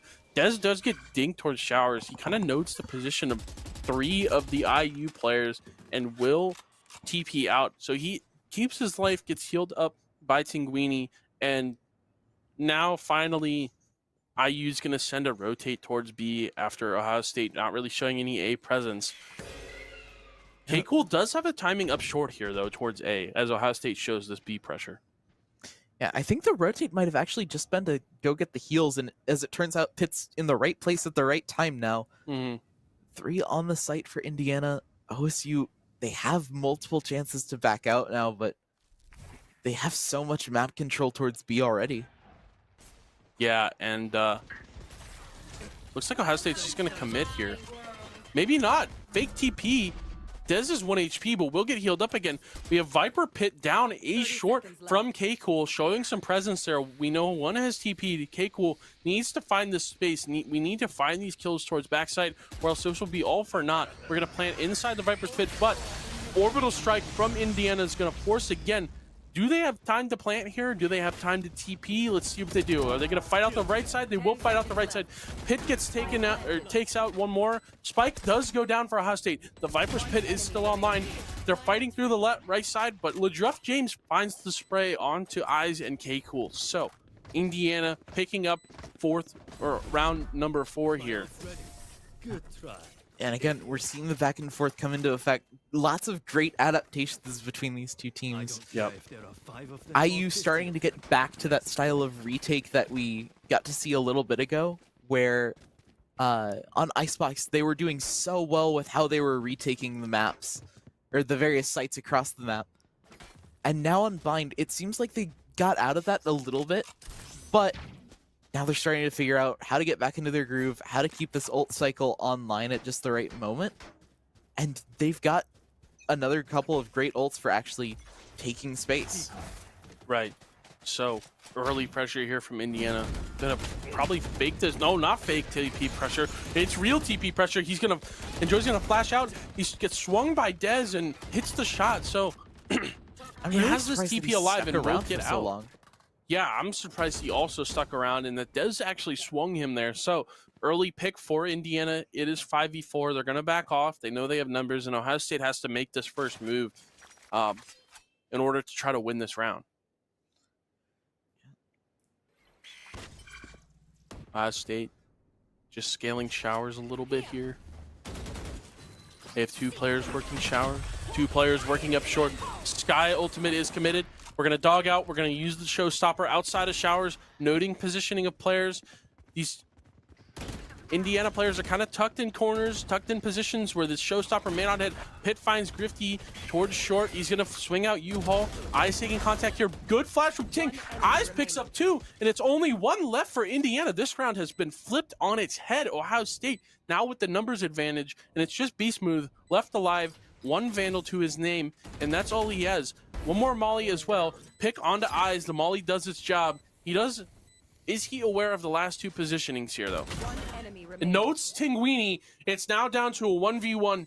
Is he on the spike? Is he defusing? Are we sure? K-Cool gonna have to peek here. And he clutches with the stick. Finally hits the shot onto K-Cool. And Ohio State tossing that round away. Three separate 1v1s. Yeah, I think the Viper Wall dropped before Tinguini was ready for a reposition there. And Smooth, huge clutch there. He is Indiana's top frag right now. Great stuff from him. And yeah, round flipped on its head once, round flipped on its head twice, and then Smooth is able to win it again. And just really talented player, currently topping the leaderboard for his team. And I really like the way that that Indiana has actually been approaching this map. Doing a lot. That wasn't a fake rate. Okay.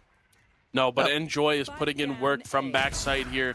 He's going to get peeked by Eyes. Eyes able to pick up that kill. So it's numbers advantage for Indiana. Smokes put down everywhere on the site. Does Ohio State have timing or space here in order to kind of flip this round back into their advantage? Grifty will tap the spike plant, and look at these Ohio State players. They are working towards backside. The dog is perfect from LeDruff James. They are aware that Ohio State is pushed towards backside. Pitt is fighting through showers and will pick up K-Cool. Ohio State kind of in a rough position here. They have 2 players left alive, but they're kind of boxed in. And there's not a lot of room to go for OSU, just like you said. They do have access to the teleporter, but with how far back Smooth and Druff are playing, there's not room for them to work with, even if they do. So their best bet might just be to try and fight into showers and catch the players of Indiana there off guard. Right here. Or maybe just go for a cheeky plant. Yeah, I mean, time is ticking away. They have 21 seconds as of just a moment ago. They're going to look to peak showers. Pitt finds 1, Pitt finds 2. So Ohio State honestly picking an okay fight there. Just wasn't ready for Pitt to be hitting his shots on that angle. So good stuff from IU. It is last round, 6-5 in Indiana's favor. They have some ultimates online. Ohio State kind of lacking ultimates in that department. But you know, anything can happen, as we've noted. Couple thrifty rounds, couple rounds where, you know, players like Smooth can kind of just win out for you. So Ohio State also half buy here. Some players on Spectre, you got a Bulldog as well as a couple Vandals, one with light armor. So kind of a half buy or buy what you can moment. It is last round, and they're going to fight towards this B long, but Enjoy blinds himself. Are they aware that Ohio State has taken some of this space? They're not going to peek just yet, so. They were trying to deny the orbs specifically. Right. Nobody on Indiana is actually that Portal closed. close to an ultimate. Yeah, And I think the player who picked it up already has one. yeah, and Joy's like, well, if I'm my ultimate and we have the orb control, I might as well take it, because I don't want any of the Ohio State players to potentially get one of their ultimates online. So Dog from Tinguini coming out here, and Joy will break it early. Are they aware that they could be baiting for another player here? Yeah, Smooth is forced to hit the teleport. He's only down to 30 HP, and I think IU will have to yield this. A good pick from Dez. He never left showers there. And his TP comes out. Ohio State just going to take a moment here to kind of reset. Let IU maybe potentially make a mistake, try to re-push something. They're just taking their time here. They have 30 seconds left, and all 5 players towards the B site. And Druff still has quite a bit of util, but he can't figure out the best way to actually. Oh, and Enjoy use it. putting in work from backside. He's still alive. Ohio State can't really get him out of this position. Raisne comes down to his feet. He won't be able to get this kill on Dez yet. Sitting in a Viper Maul, he is vulnerable. Pitt with the showstopper from backside. The rotate is in time, and the grenade and showstopper clean up Ohio State. We are switching sides now. Ohio State on the defense, Indiana on the attack, up 2 rounds. Only 2 is a big improvement from last time, though. That's a great step up from OSU, especially on the weaker side of the map. And now going on to defense, they have a chance to actually like show what they're made of. They can come back into this. They just need the pistol and the next round, and then it's all tied up. Yeah, this situation is a lot less desperate than Icebox was for Ohio State. So Indiana kind of holding this lead, but also going on to the side where you maybe expect to get a couple less rounds. So this game chalked up to potentially an OT match. Early presence here from Ohio State B-Long, while Indiana scales all the way up short already. It's just K-Cool alive. He does get tagged up, hit. He's about to get crunched in showers here from 2 IU players. Hits 1 shot. Blinded is, oh boy, Anders by his teammate Enjoy, but Ohio State taking the TP, fighting out here. Be Smooth is left alive, gets flashed up. Dog is going to come into his face, gets stunned as well. Will Ting swing him? Ting does swing from showers, picks up 1 pit, and now Ting with another kill. 3 on the round here with his ghost. Low HP, but Ohio State has all 3 players on this fight, and huge pistol from Tinguini. 4 kills on the round. Just really clutching up towards showers. He helped his teammate K-Cool, who's getting crunched and is able to really push Ohio State across that line. And just like last half, where I believe it was Eyes was able to get 4 pips on the ult and the orb already, Tinguini's in a very similar situation. Yep. Actually, almost identical. Got an orb somewhere, got 4 kills on the round, and now he's at 5 of 8. He's almost to the Seekers, and that's a huge asset to have on this defensive side. Yeah. Really good stuff from Tinguini there. We're kind of seeing a mirror of what happened last match. So 2 pistols, 1 for Ohio State. Super important stuff from them. And if they really think they want to take this to map 3. So Indiana scaling towards showers here together. 4 players on their side. Some sheriffs and frenzies for them. Early contact is Pitt, and he notes 1 player from Ohio State. They're going to fall back to backside. They know they have a weapon advantage, so they're just going to wait for these players to kind of walk into their crosshair. Yeah. IU not giving anything, though. Not showing much presence. They've got Enjoy, rather. They've got Enjoy in showers, but I'll tell you that there's not a lot of map control for Indiana to play with. Yeah, so Ohio State kind of just chilling towards this back A site. You know, they're aware of the presence towards B from B Smooth, but they've kind of just conceded the front site, and they're going to say, hey, we got the weapon advantage. Let's force you guys to try to get an opening pick or opening fight. And getting peak front site is Pitt, and he is able to take out Eyes. There's a Spectre down, but Grifty holds on to his Guardian back site, and Joy picks Dez here as well. So numbers advantage for IU. They tap the spike, but they're going to teleport. Look at B Smooth's position towards B. He's already up elbow. Is K-Cool aware? Grifty still being held here by 1 Enjoy, and he will take a fight here. He's able to win it. K-Cool with the judge. Spike is down. B Smooth and Pitt are on the B site together. Pitt is planting. Gun advantage here for Ohio State. Sheriff here towards elbow. Can B Smooth be this X factor with his Sheriff, or will it go be for naught? Both the OSU players are going to be coming from CT. It's just a matter of whether or not B Smooth can actually catch the right timing. He almost swings out. Oh, notes 1. Grifty doesn't though. see him. He's going to get this flank on. Is Ohio State aware? Shot hit. Grifty was aware, but the shot is hit anyways. Do they know if Ting is on? Ting hits 1 shot. Ting, can he be the clutch factor here? B Smooth with the Sheriff takes out Ting, and that's another round after the pistol. 1 for IU. Are we going to see flashbacks to Icebox here? Yeah, and that's such a back-breaking round for OSU. That's your chance to actually get back into the game, tie things up, have a, not necessarily a gun v gun round, but a round where you're not on these lower weapons. Yeah. And then it just all falls apart at the last minute. Yeah, so Ohio State just unaware of the timing the B Smooth could have taken, and it really pays off for Indiana. Great stuff from him. You know, he's still top fragging this lobby on the Viper as we head into this 15th round. Yeah. Standard lurk, orb, and wall set up from B Smooth on Indiana. Yeah, and Dez is going to walk up short here. His teammates have already walked out showers, so Ohio State definitely aware that this is a B hit here because Dez took no contact. They pushed through showers. They all have 3 players here. Are they ready for this B site hit, or will they? Oh, contact here. Grifty spots B Smooth. Will Eyes have the timing here?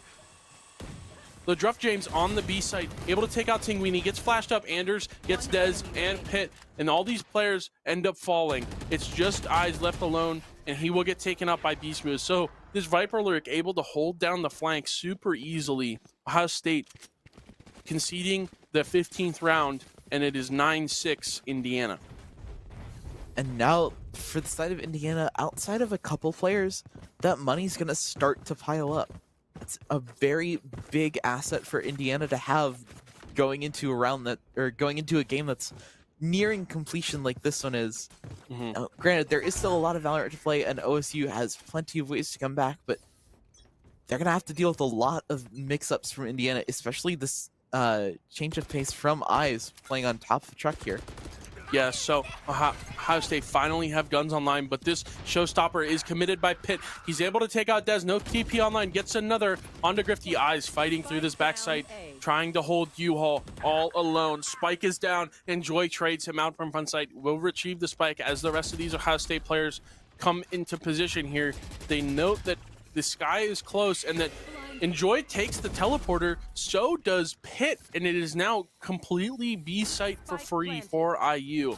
So great teleporter play on their side. Ohio State left to retake here with 2 of their weapons. Did you have a rifle for the side of K-Cruel? And IU does have a player low, and I believe Pitt is actually going to be taking first contact. But Double swing from B Smooth and Enjoy pays off perfectly. Great stuff from them. As soon as that dog, the dog is the cue to swing. They know one player's not, they don't have their gun out. So they're able to take that smooth swing. I keep thinking of B Smooth. Timeout here from Ohio State. So they're going to take their second timeout of the half. How do you think they can get back into this? Because it's 10-6 now. They're going to be on an eco here for this next round. They don't really have any ultimates online. What's the game plan here when you're playing defense? Well, I think what they could do is they could lean a bit more towards the B side of the map, since it seems like that's the site that they're having a harder time retaking, which understandably so. There was a period of time where the B site was just the hardest site to retake in the game. Yeah. I'd like to see them put a little bit more pressure towards B, do some of the things that we saw Indiana do on their first half, such as putting a smoke down at the bottom of B long and walking up, or even just sending your Yori to take contact there because he's Yori, he can get out. And then playing more towards the retake side of A. This comp is really well set up for retakes with the double flashes and the multiple different ways of clearing out spaces. It's just a matter of whether or not OSU can actually execute it to its strengths, or if they're trying to fit a square peg into a round hole. Yeah, so game plan, you heard it. Ohio State down 10-6. Indiana looking dominant here. B Smooth topping the lobby, 18-8. Will Indiana be able to close out this series here? Will Ohio State make a comeback and send us to map 3? All right, some pressure being shown out of Enjoy by Showers. Boy. And Pitt going to find Tinguini is huge. Do you need to finish clearing out Garden? And Dez actually somehow manages to pick onto Enjoy before going down. Yeah, so Dez does get traded out, but does take one with him. Grifty is sitting close here with his weapon. I believe it's a Stinger. The dog should clear out most of site here and be Indiana's cue to start to walk out onto B site. So Nade and Flash come through. They're going to start scaling. There's 2 players on the flank for Ohio State. Does B Smooth note them? No, not yet. Eyes able to pick B Smooth as the Indiana spike is getting planted. So they're aware that at least 1 player is on flank. Do they know it's 2? LeDruff James finds K Cool. They are aware that Eyes is also flanked, and he gets taken out. 1 enemy left. Only Grifty alive in elbow. Weak weaponry here. Only a Stinger for him. So looks like this round will go towards Indiana, putting them at 11. And Indiana already doing so well. They're really, really close to taking this one over the line, advancing to the semifinals, and trying to get back into this. They just need 2 more rounds, and OSU, they're going to have to force into this next round. They don't have a lot of money should they lose this round, so that makes this next round all the more important for them. Yeah, this is the make or break round here for Ohio State. They either need to win this round and continue this series forward, or if they lose, they're down to match point, and it's only up until that Indiana last round. They only need 13 here to win, so honestly, you could probably just stack a couple ultimates together if you do get to match point and really use it to win one of the rounds. But Yeah, looks like they're going to commit the dimensional drift here from Enjoy. He's going to spot one player. He's going to spot 3 more. He sees all players of Ohio State here, and looks like he's just going to fight through. Eyes gets taken out by Enjoy. He knows all positions of players, knows he's behind them. Tinguini kind of stuck left alone. Dez picks him up, but Indiana is out on this A bomb site. So, strong positioning here. We're going to Viper's Pit as well from Beast Mode. This is going to be hard to retake. K-Cool all alone on this retake so far.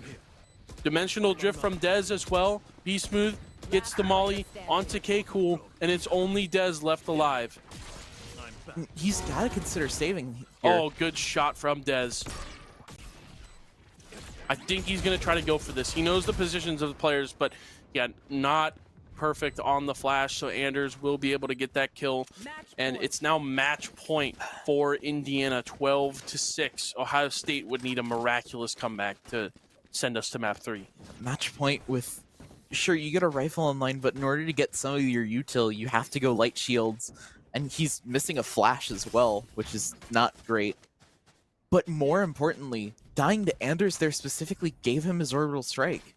That's an extra ultimate that IU have in this round that they might not have been planning on having. And it seems like they're going to go relatively quick, but I wouldn't be surprised if this goes back in towards showers at the end of the round. Yeah, so IU only have 1 ultimate up at this point, but they're working towards a couple more. At this rate, they just need to build a few ultimates, and they should be able to win out this final round. It is 12-6. Ohio State really needs to pull through, but yeah, B-Smooth being that clutch X factor once again gets the pick onto Dez early. Is Grifty aware that B-Smooth is already in U-Haul? He is in U-Haul right now, and Dez is just sitting, or Grifty's just sitting in a smoke. Maybe it's a sneaky play from Grifty. Maybe he's aware and knows that he can't see him. I don't think he's aware that there's a player in U-Haul, but they're going to miss him. I think. Yeah, they just ran right by Grifty. I was about they to say, saw I think him Anders saw him on the way in. Did Grifty fall asleep, or was he just trying to trigger discipline? We'll never know. But Ohio State down to 3 players left alive. They're all going to TP. All of them TP as Ohio State TPs, and it's just a free spike plant for Indiana on the B site. Are they going to be able to win this out with their numbers advantage, or will Ohio State try to come back here? And this flank is so important. They need to find a way to shut down Grifty. Good that shot. orbital strike comes online, then that's essentially game over for OSU, but they're not giving him space to actually play with it. So instead, IU going to take long, OSU going to take long, ISU going to take elbow in response. Yeah, so Indiana still have the orbital strike online. We have to tap the spike here in order to get that out. 1 player left alive. Anders is taken out. We can finally get on the spike. Ohio State comes back with this round. It is 12-7. Is this the start of the comeback, or is it just all a fluke? It's kind of hard to say. The ultimate's coming online for Grifty here. That's huge. Anders still has the not the Rolling Thunder. Wrong one. I always keep getting Breach and Brim. Yeah, because they're both orange. Yeah, they got the same color palette. Their footsteps kind of make the same noise. So yeah, I can see why you can get them confused. But yeah, Orbital Strike is still online for Anders. He did not use it last round. So if IU were to get into a post-plant scenario, he has that to stall the defuse from Ohio State. So mad props to B-Smooth for sitting at the top of the leaderboard with 21-11 on Viper. Yeah, I mean, super good stuff from him. And Joy is able to pick Dez off. But there's still 2 players from Ohio State. They're going to push out of showers here. They are smoked off. It's just Enjoy on this angle. He does say contact with Eyes. Is he aware that there's 2 players there? Ohio State will finally back off. But they really need this space if Indiana thinks they're going to be able to win this round, because the Viper's Pit is up B long. You know, we kind of talked about how these are considered middle of the map, or like important space you need to take before. Oh, and Grifty just, I'm not going to smoke that. I'm going to wide swing. And he has his, pulls out his orbital strike, but he's just going to smoke himself off. Ohio State aware that they could be getting scaled on here from the short side of the map. Yeah, Eyes jump spot confirms that. So Indiana taking their time here. Will swing the front sight. Eyes finds another. LeDruff James kind of fell asleep on that angle, wasn't actually ready, and Eyes gets another. LeDruff James falls asleep once again. Anders in the shower or in the short area picks up one, but Grifty aware of Enjoy. He knows he's been showers this whole time. It's just Anders left with his orbital strike. Will he be able to close this round out? We've seen it before from Beast Move, but this is a different player. The dog is coming for him. Doesn't, I think, spot Anders. It's 1v3. Ohio State really spread out here, so he is able to probably isolate a couple 1v1s. 13 seconds left. Finds one. Swing from Grifty. Does not come through. He's going to chill out in showers. Backs up. Waits for the spike plant. Now it's K-Cool and Grifty closing in on Anders. Spray through the box just a little. Grifty on this angle. Brim ultimate coming out from Grifty, and it forces a swing from Anders, and K-Cool picks it up. I mean, not optimal use of the Brim ult, but a use whatsoever. Yeah, I'm kind of surprised that they decided to invest the orbital strike in that round. I mean, it's match point. You know, It is, yeah. Anything you can do to win the round, you better do it. And you so kind of need to figure out a way to avoid isolating those 1v1s, but there's so much time to play with. You don't have to force that issue quite that fast. yeah, so Ohio State kind of getting some confidence back here. Grifty and Eyes really fighting through smokes or chokes that usually you don't fight through, just so that they can kind of bring their team across the line, making some heroic plays. Let's see if it continues to pan out, or if B Smooth and Indiana can close out this map. It is 12-8, still match point. We are into this round here. Indiana takes early showers pressure. It's going to get an orb online for Enjoy as well. They're walking into the heavier side of the map. 3 players from OSU here, and they're just sending it. They're going for the full execute. Enjoy's already TP'd out. The splash is there. K-Cool's alive. He's going to spray another. Grifty trades out Pit, and it's 4v3 for Ohio State here. They know where the spike is. Brimbolt comes through. Is that player able to TP out? Yes, it was Dez. Dez was able to TP out from the backside, avoids Anders' ultimate here. Spike does go down for Ohio State. The nade is good. The flash is good. These players for IU are scrambling to find post-plant positions. Roomba goes off in their face. Grifty with 2, and it's only 1 left alive for Indiana. It's LeDruff James alone, 1v4. Will he be able to pick up this kill? Grifty sees the lower half of LeDruff James with that one-way and is able to hit the headshot clean. Ohio State 12-9. We're getting a little closer now. Little bit. We had, what, 5 chances, now down to 3? Yeah. And that's going to force the timeout from IU. I think that's the first timeout we've seen out of them so far. Yeah. So you can tell that OSU's really putting them through their paces. Yeah, maybe a little rattled here is IU. Yeah, first timeout we have seen from them this whole series. So maybe it's their, let's get us over this hump. Let's finally close it out. Or it's like Ohio State notices, hey, they might be rattled. Let's really take this advantage here and kind of push it. 12-9 is nothing to scoff at, but still match point for Indiana. This could be where they close it out, or it could be where Ohio State makes their miraculous comeback. Yeah, and even if they do, they would have to go through overtime. So that's something that you can't rule out quite yet. Right. But OSU are definitely in a much better position than they were a few rounds ago. And I believe IU's economy is going to be on an eco at this point. Yeah. They're either this round or next round. Yeah, it looks like kind of a half buy. You have a couple rifles, couple of like light shields. Oh, Enjoy with a classic. I don't know if that's going to go through all the way, but it could. Try for a shorty. He does have his ult online. Yeah, so 3 players for Indiana in the 20s in terms of kills, only 1 for Ohio State, but much more rounded on the side of kills for OSU. So it's going to be another round here. We're into another attack for Indiana. They know Dez is close. They commit. He had Dimensional Drift early. He's going to take the TP, but this is Indiana's cue to start scaling hookah. They know K-Cool is alone. He's going to pop out of the Dimensional Drift. Tinguini able to hit the shot there, getting scaled on, hits another. Tinguini onto Pit. LeDruff James finally trades Tinguini. K-Cool still alive on site. B Smooth is 1 HP. The Dez takes the TP with the Yoru clone. Are they aware? Yeah. The clone walking out makes that a lot harder. Dez is he could just have going to timing stay here. there.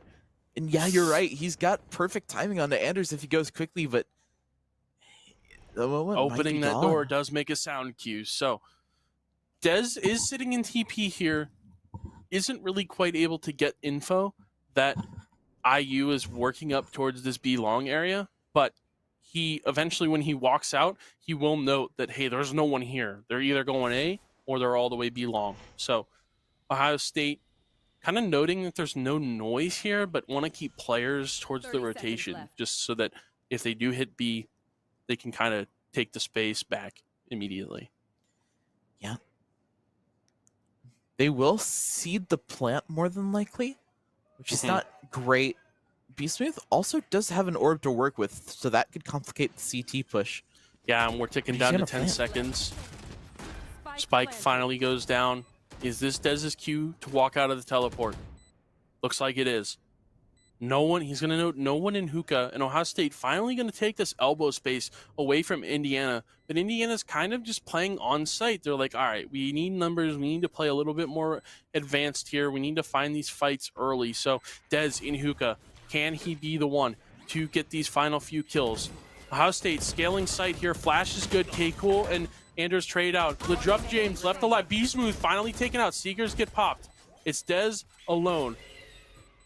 Holding on the defuse. Defuse ticking away. LeDruff It's the wrong James person, though. gets the kill, but not able to kill the diffuser. K-Cool clutch keeps them alive. Ohio State now has 10 rounds, but still match point for Indiana.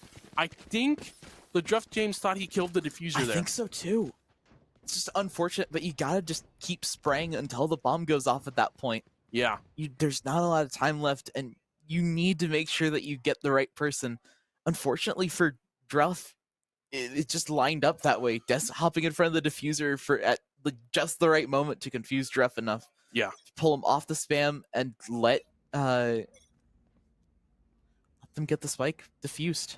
Yeah, so Indiana, early A presence. They do have the Raise Rocket. They're going to take this early fight. Whiffs from the... Oh boy, whiffs from Dez, but Eyes is able to clean it up. I think, and it's just early advantage for Ohio State. I think Indiana went a little too fast. They got smoked off a little early and weren't able to clear these critical angles that Ohio State was playing. So numbers advantage for OSU. They're just going to kind of sit here and hold. Yeah, Eyes gets 3 on the round. It's only left to enjoy. Probably another round going in favor of OSU. It's 12-10, so still match point for Indiana. Will they be able to close it out? And honestly, Enjoy needs to save this rifle. The money Yeah. is not great for any of the IU players at this point. And sure, they've got max loss bonus, but that will barely be enough to field them a rifle at all. They're going to be lacking so much utility going into this. Exactly. So Enjoy just taking his time here. It's 2 on the A site, 2 on the B site for Ohio State. You're just going to let him plant the spike and try to retake, but I think he's going to save this rifle. 30 seconds left. It's exactly what I'd hope he'd do.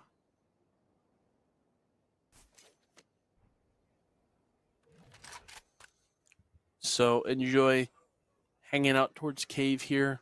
Ohio State, Eco looking pretty good. They might want to go take this rifle away. They might be aware that he's saving, but not exactly sure on the position yet. That's why Dez and K-Cool are looking to clear out this cave position. Ting is closing in as well. They all have rifles to their name. Is he getting crunched? And the shot is there from Tinguini. Dez baits the peak. Tinguini hits the shot. So, no gun to the next round for IU. Looks like he's going to be a half buy. Like, B-Smooth doesn't really have much left in terms of money here. Guardian for him. Judge for Pitt. And rifles for the rest. So, Ohio State, good eco here. They're going to get some full guns, but like half shield on everyone for IU. They do have a potential win con if they can get B-Smooth an orb and the plant or a kill or something. That's the Pit online. And that would be a huge asset for them, but it's going to be so hard to do, and it doesn't even look like they're going that way. They're just following Pit in very, very closely as he just dives into U-Haul. Yeah, he does have the Judge, so this is good positioning from him. It will make a difference if Ohio State is forced to retake this A-bomb site. You really want this U-Haul, and there's the Judge. It finds its value. He gets a gun for Pitt. Still light armor, so IU has this space. Are they able to close this one out? 12-11. Rifles for everyone on IU. 4 players left alive for Ohio State. Smokes come down for IU, 3 players here from OSU. And it's just going to be scaling more and more into you all. Are they aware that Eyes has his rocket? LeDruff James getting the plant down. I didn't even realize that K. Cool bought an op into this round. Yeah, he is. He was holding the B-long. He did have the eco for it, so I think he might be able to pick up a rifle here. But no, That's a 3 huge players. showstopper if that goes in. Yeah, Showstopper gets 1. Eyes finds Pitt. And he's going to keep fighting through U-Haul here. Swings 1 more. Eyes finds LeDruff James. Spray onto Anders. Gets another. 2 players left alive in showers for IU. It's only Enjoy set to hold down. He TP's out backside. Eyes is holding for him. Off the spike. Gets tapped. Dez left alone. Molly misses. He's on the spike. Fake plant. No time left. He's got to stick this. Be smooth. Swing. Kill. Game Classic. over. That's the classic to close it out. IU does manage to seal it 2-0. You hear them popping off from out there. And just really well played by that last post-plant scenario. I thought that when the showstopper and nade came in, that OSU was going to find a way to send it to overtime, but they just weren't able to. Yeah, so Eyes will be our match MVP. He pulls it out just at the end there with those last couple kills that he found. But IU, really good stuff. They are able to close it out in regulation, giving Ohio State really no hope there towards the end. So great stuff from IU. They will move on to the semifinals. This was the quarterfinals matchup, so they will be playing another best of 3 today before they can advance to the grand finals. They are our regular season champions in the BEC League, so they are one of the favorites to win this tournament. Any other comments before we, head into our break and move on towards, I believe, more Valorant on this stream? Yeah, I'm just really excited to see more of how these teams play. I thought that was a really interesting shift between map 1 and map 2, especially on the side of OSU, finding a way to bounce back and showing that they deserve to be in this top 8 situation. Yep. And that they do have what it takes to hang with some of the stronger teams, but ultimately, congrats to Indiana, and I hope to see more good stuff from them in this next round. So moving on to semifinals is Indiana. Ohio State will drop out of the bracket, but was a valiant fight for them. I'm a little sad, but that's just me rooting for my Buckeyes. Good stuff to Indiana. We'll be back shortly with some more action. Catch you guys soon.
Hello, everybody. Welcome back to the Big Esports Conference LAN. I'm here, Pink, ready to bring you some great Rocket League action. Browskers, how we feeling? Feeling good. Yeah, I'm Roskis as well. I'm here representing OSU, so we're bringing OSU to the stream. I stole the stream away from Pink a little bit. I know you were wanting to rep Purdue, but I asked if we could get OSU up on stream. We're going to be playing Michigan State. Two very good teams. They've showed up so far in the series. Both did well in their pools. Going to be really interesting to see how this plays out. Yeah, on the other side of the bracket that we're not going to be seeing is Purdue versus IU, which is why I really wanted to see it. You get the nice in-state rivalry that everybody wants to talk about, but I want to show some love to the OSU boys as well. And this Michigan State team is a team that beat Purdue earlier in the bracket, so I want to see how they're doing further into this series. And I want to highlight Ohio State's performance throughout the regular season. Right, they're 14-1. They won the regular season, and I think are you saying they're their favorites going into the actual LAN? They looked like they were the favorites, obviously, because just due to the nature of winning that, going 14-1, only having one full season loss. Everybody else, they were able to perform really well against, having a couple close series here and there, but more or less a definitive lead throughout the entire series.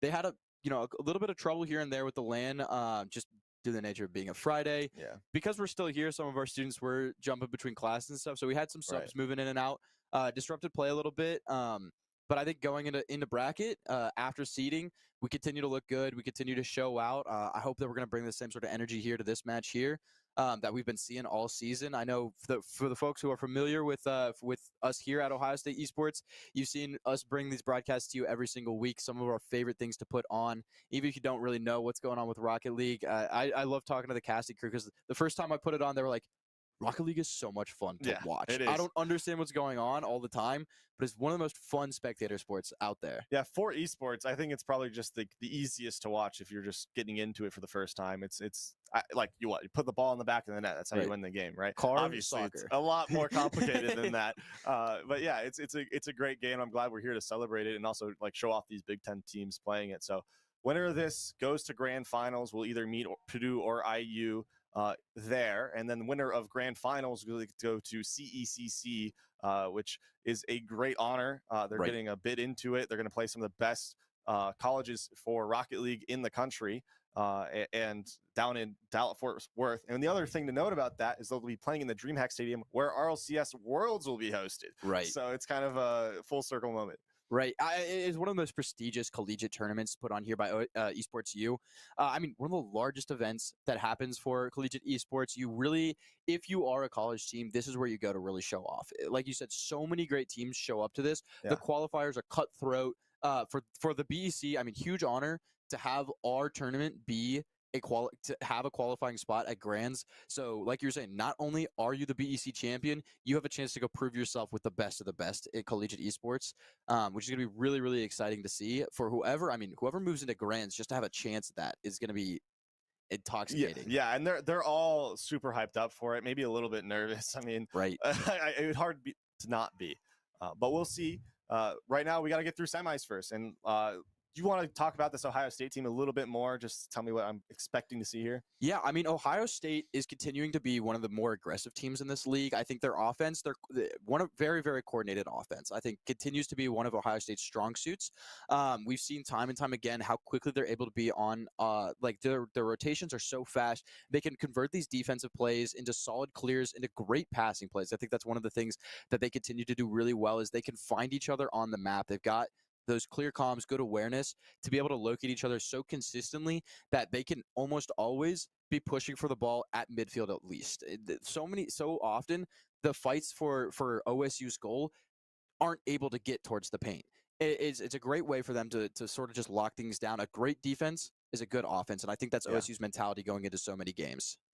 Well, what I've heard about this Michigan State team is that they're really good at adapting. So if you come in with a game plan, they'll figure it out and they'll make you change the way you play, and it makes things tough. So we'll see how that affects going into the field. I think we're just about ready to get into this one, and I'm more than excited to see it. Right.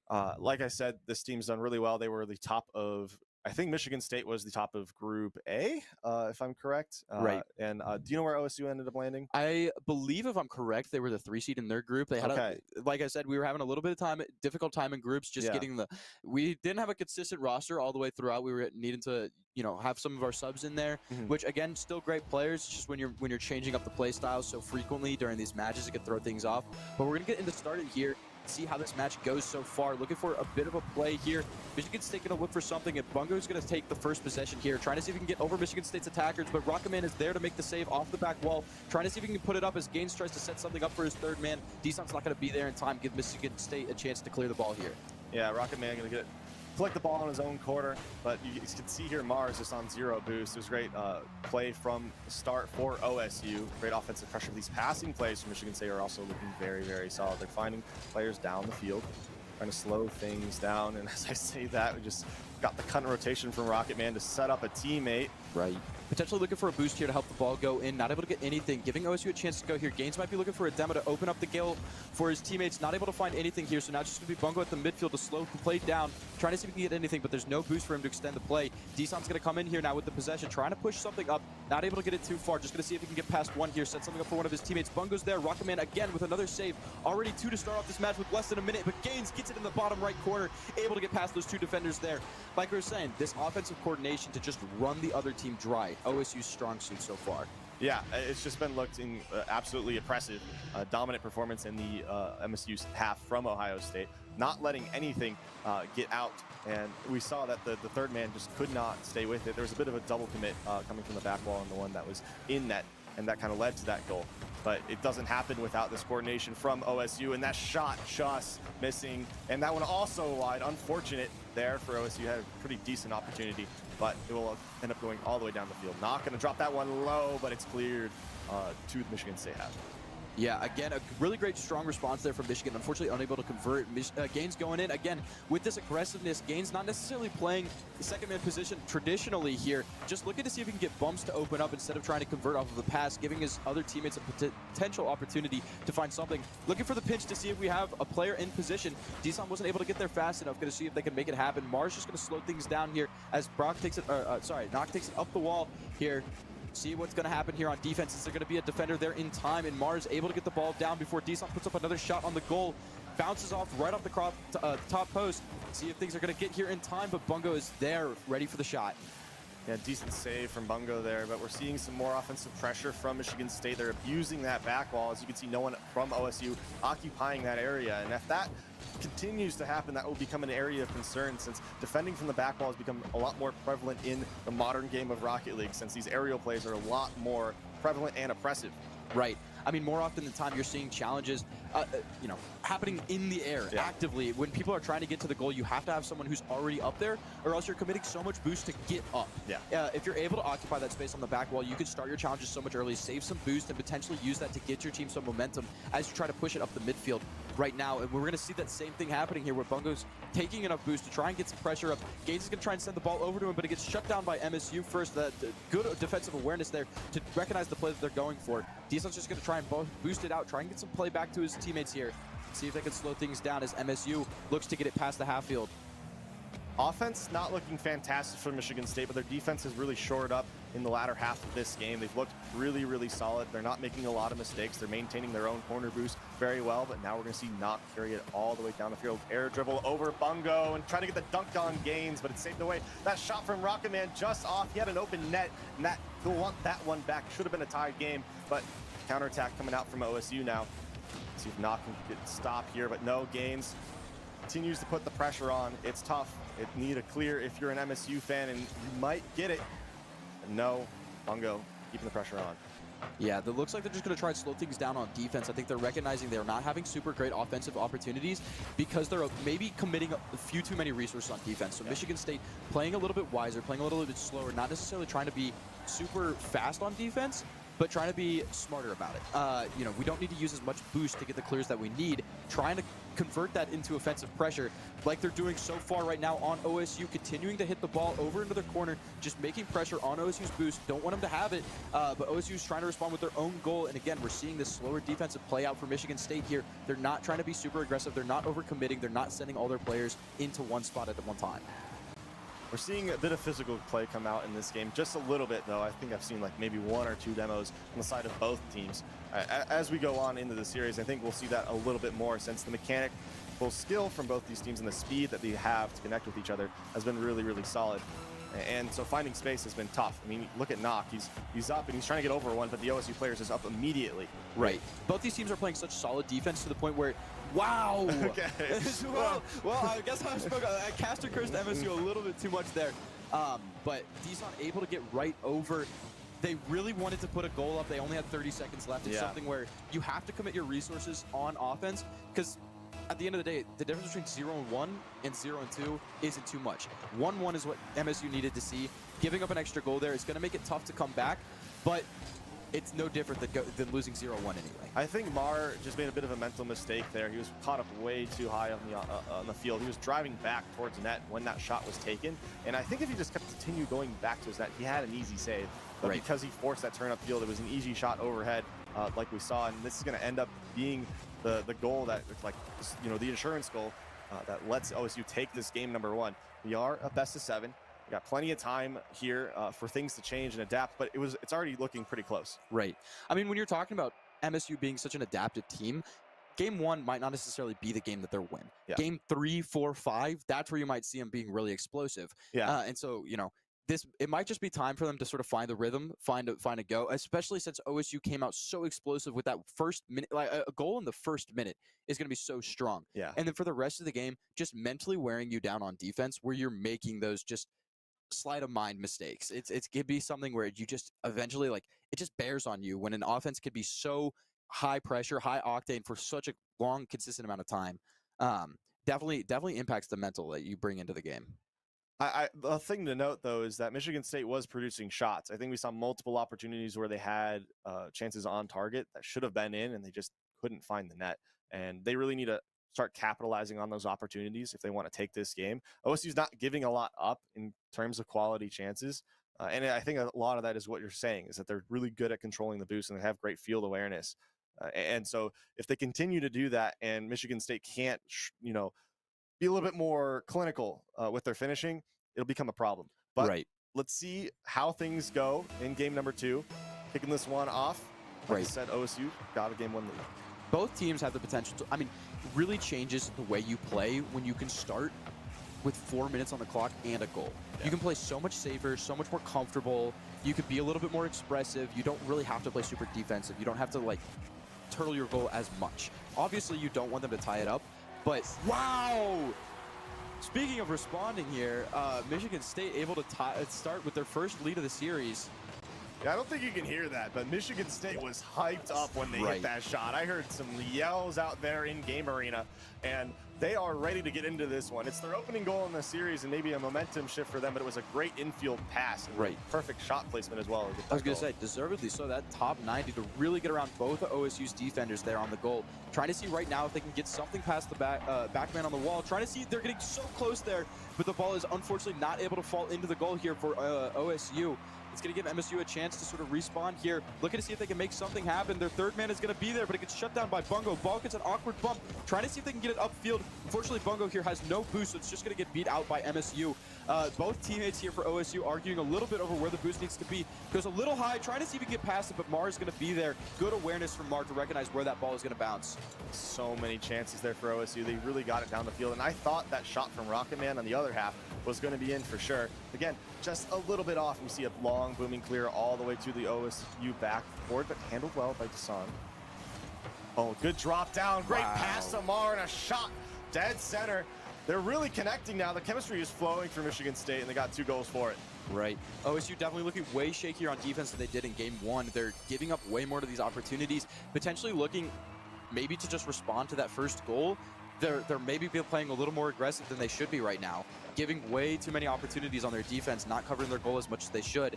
You know, we said in game 1 they weren't occupying certain aspects of the field that they should be on defense here, especially with MSU's aerial presence. Yeah. If they don't continue to recognize that this could be a potential weakness for them, they might not be able to convert and find their defensive holdback that they had in game 1.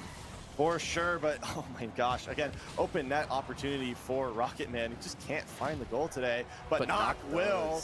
the demos are coming out in droves here. Both those shot opportunities came off the back of an MSU demo on and I mean, it's creating so much space and creating so many good opportunities for them. Right, like you were saying in game one, it's, you know, the physical play is something that's going to be occurring a little bit more.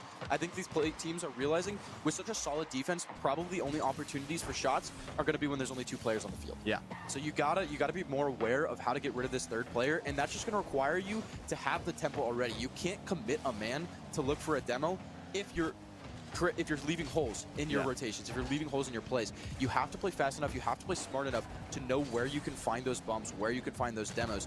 And if there's something that you're fishing for, you're not going to be able to convert too strongly off of it. But Michigan State has done so well to understand where they can find them and where they need them. Wow, the save from Knock goes right into Gaines' hands, or the attempted clear here. Deson able to try and push it here, but oh, I thought Knock hit that ball right to him. Deson just had a great pass. That's a beautiful pass. Found Gaines right in the middle of the field. Michigan State player a little bit awkward. 2 of them grounded. Couldn't get to that one. And there's a way back in it now. There's still half the game to go. Right. But oh my gosh, another physical bump play coming out, causing Gaines to stutter just a little bit. But Bungo there to pull him out of that awkward situation. So now just settling in here, seeing what MSU cook up. It's going to waterfall off the back wall, but no. Ohio State, good backboard defense, starting to be a little bit more confident going up for those ones. Right. Mar fortunately able to get the boost there. I was just about to say, MSU has expended a lot of resources on that one specific offensive play. Looked like they weren't going to be able to do too much and maybe give OSU a chance to respond there, but able to steal the corner boost out from right underneath them, give them a chance to slow things down on OSU's offensive possession. You can see it's just right back into the midfield and almost back onto OSU's side immediately here, letting MSU have some great offense in this as they move forward here. Not going to take this one off the side while looking for an air dribble. Gaines matching with him, ceiling pinch attempt, but it doesn't really get much power on it. So long booming clear all the way to the MSU half. Rocket Man carrying in his own corner, leaves it for Mar, drops it low. Trying to see if he can get past the first one, see if he can get past the last one. Is the teammate there? Knox just a little too far up the field to convert a pass there. You know, it's maybe a situation where you're trying to look to get something on goal and just clear out defenders. So he wasn't necessarily in a position where a pass was the play that they needed to go for. Deeson's going to see if he can try and get it over to Bungo. Is Bungo going to be there in time? It gets saved, pushed off from the goal, not able to find something on target. Deeson trying to see if he can set something up. Is Gaines going to be there? They just continue to make shot after shot, but MSU is there. MSU has the awareness. Their defense is so tight right now to make things happen and not let anything OSU is putting up go towards their goal. And I can't highlight that enough.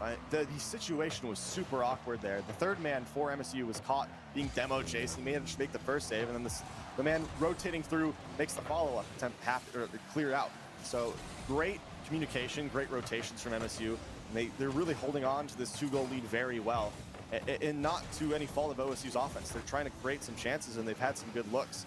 But they're just being matched, and that's not going to be great from Ohio State. You're going to want to see someone in your net for that shot. But Rocky Man, being the facilitator here, a nice 3-man passing play, a little bit of 1-2. Knock buries that one. Right.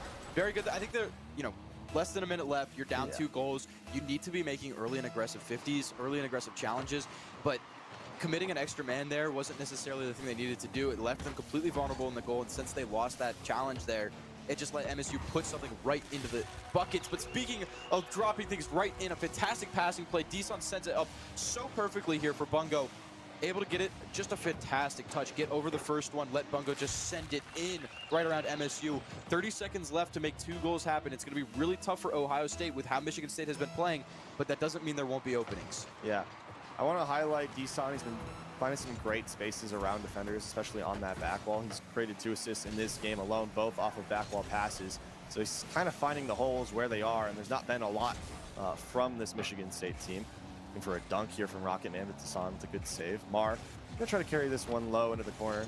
So 13 seconds left now. I don't think there's anything left here that will get Ohio State back in it and not scoring another one. Yeah, it's about wraps. So great game number 2 adaptation from Michigan State. Kind of what we expected. Right. But what do you want to see from Ohio State here? I think Ohio State needs to recognize, if they're not getting these explosive offensive plays, they need to play slower. They need to play tighter, actually.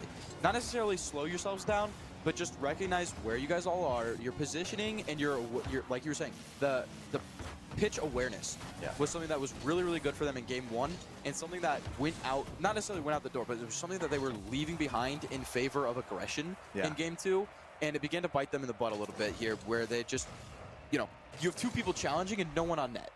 That converts to a goal. You have no one on the wall to challenge an aerial pass that gives them a pass off the backboard, lets them get over you. It gives them ways to position shots around your defenders when you're not occupying the space in a more conducive way. So it can be a little bit difficult if OSU doesn't recognize that's where their weaknesses are being generated from this specific match. They need to realize what they need, what MSU was taking advantage of. Because I don't necessarily think that they need to change their offensive game plan. I just think if they can recognize that MSU is taking advantage of this specific aspect of their play, we need to change it up, then they'll probably be able to come back in games 3 or 4.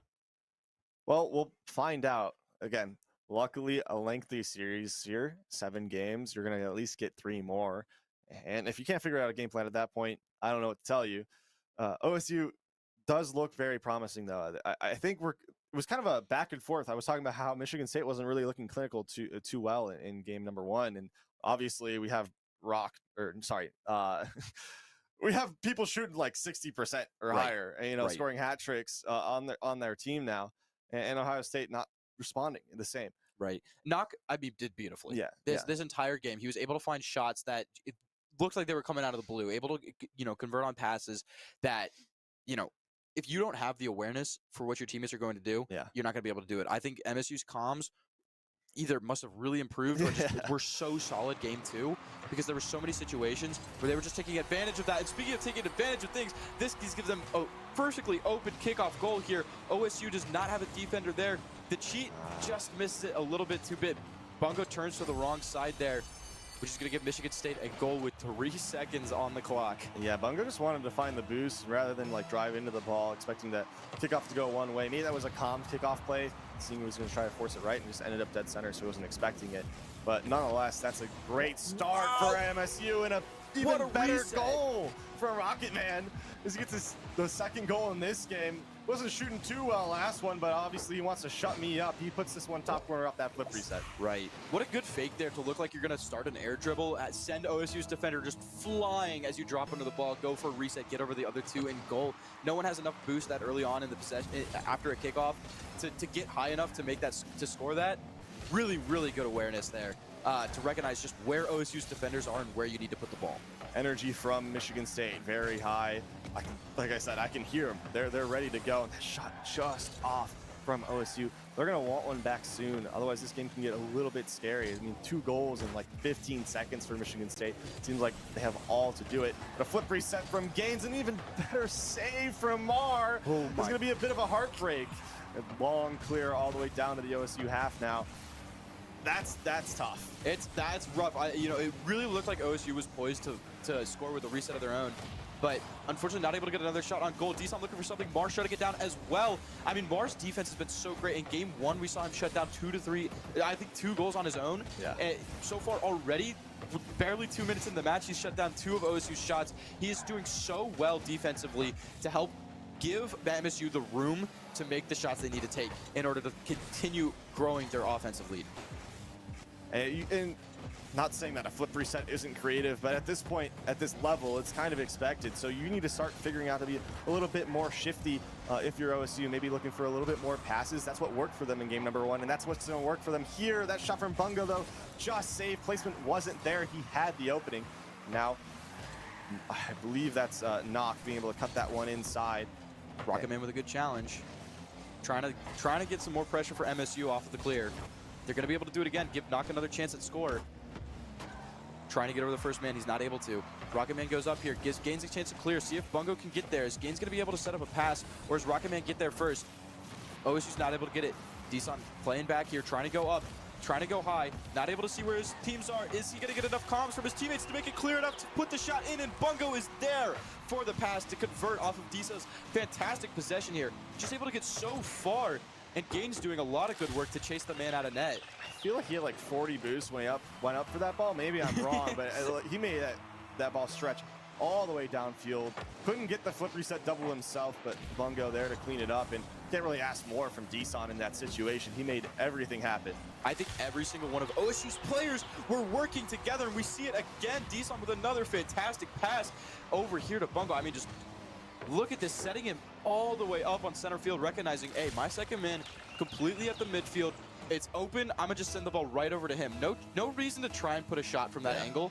Just give it to the man who's got a clear shot. Good awareness from OSU here. Yeah, Deson's looked really, really solid as a playmaker for this squad. And I don't know if that's what he usually slots into. You'd have to tell me. But his passing's been fantastic. He's finding a lot of holes in this MSU offense that has not been very forgiving. Or, sorry, defense. That's not been very forgiving. But still, 2.5 minutes to go halfway through the game in game number 3. And we're tied up. In every aspect, we're tied up. Yeah. 1-1. It's a chance for whoever scores here, a chance to start another lead, a chance to start a game lead, a chance to go into game 3 or into game 4 feeling good. Right, this is so much mental on the line here, and it looks like MSU is going to be the ones who try to champion it. It is so exciting to hear every single time you see a goal go in. You just feel it. Yeah. You feel it. We can feel it on the other side of this wall. Hearing the MSU players pop off for them here. They're ready to go, and they're fighting for this one. And that was a goal that they just kind of ground out. It was a nice Brown play into a pass off the back wall. They found it, but this is going to be an open net for Gaines. The player from MSU either just getting bumped out of the way or just having to jump on 0 boost. He just gets over him. Yeah. Wow. Maybe put the double jump there. Yeah, it might have been, but doesn't matter. You're taking that one all the way if you're OSU. That's what a goal fantastic response there. Michigan State did not get to enjoy their lead for that much longer, as they're going to try and reset things here, maybe slow the play down, but OSU looking for a shot, just goes a little bit wide there off the side post. Bungo's going to try and respond and continue the pressure, force Michigan State to slow things down. Unfortunately, doesn't get the touch there to put it on goal, giving Deson a pretty easy clear here.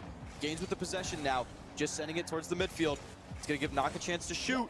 Does he get it there? He gets it to Rockaman, and Rockaman sinks the ball for another lead here for Michigan State University. These teams are cooking right now. They just can't stop finding each other, and these passing plays from MSU have looked so good. I mean, they're beautiful. It's like art on the field, and I think every single goal I've seen from them has been, outside of that flip reset, it has been just like a fantastic passing play. Right. I gotta say that might have been a little bit of a comms issue there for Ohio State, but Ohio State responds on their own. What a high-scoring game we have here. 4-4 with 1:30 still left. This is absolute insanity from both teams. They said, screw defense. Yeah. We're shooting. Yeah, and Deson getting a goal for himself here, getting the pass from a teammate, and we're just immediate responses from Ohio State whenever Michigan State scores. They're just not giving them any room to play with the lead. Right. But the real question is Ohio State going to perform well enough to give themselves a lead? They haven't had one this entire game. Despite having 4 goals on the board, they have been behind or tied for this entire match duration. Is he going to find the shot, though? It's just completely open. Yeah, what you don't see on the screen there, we did a little bit earlier, was that Ohio State had Bungo just absolutely chasing Rocketman all the way down the field. You can see it there. It was either he gets Stembo or he lets the open net in, and either way, it's going to be a goal for Ohio State. Great heads-up play and awareness from that first man to just go and chase. They had so much room. The midfield presence was gone entirely for Michigan State. And as I was saying, OSU needed to find an opening to give themselves a lead, and they did it right there. I have to say, ooh, bang! Another shot for Ohio State.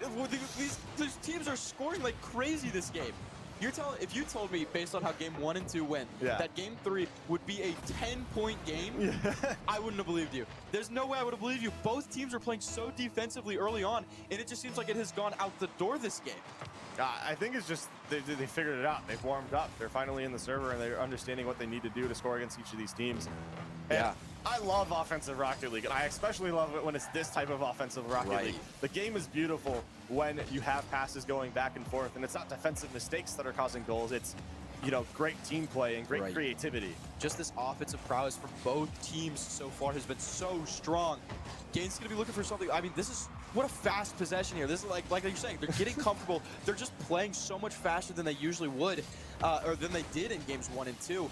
Teams, they're slotting into where they feel good, and that is letting them play so well as they're just playing a little bit more like you were saying, physically. It is one thing that I think all of OSU's first goal It came from someone chasing down a net, came from someone boosting, pressuring down a net, came from pressuring them into the corner, came from openings, making so many openings by playing physical. And that is what OSU recognized they needed to do after they gave up those goals because MSU was playing physical. They knew, all right, our turn, my turn. And this is something that Gaines loves to do. I got to say, Gaines had in one of our regular season matches, Gaines had 14 demos in one game. That's okay. That's a bit excessive at that point. Maybe a little bit BM. An aggressive player. Yeah.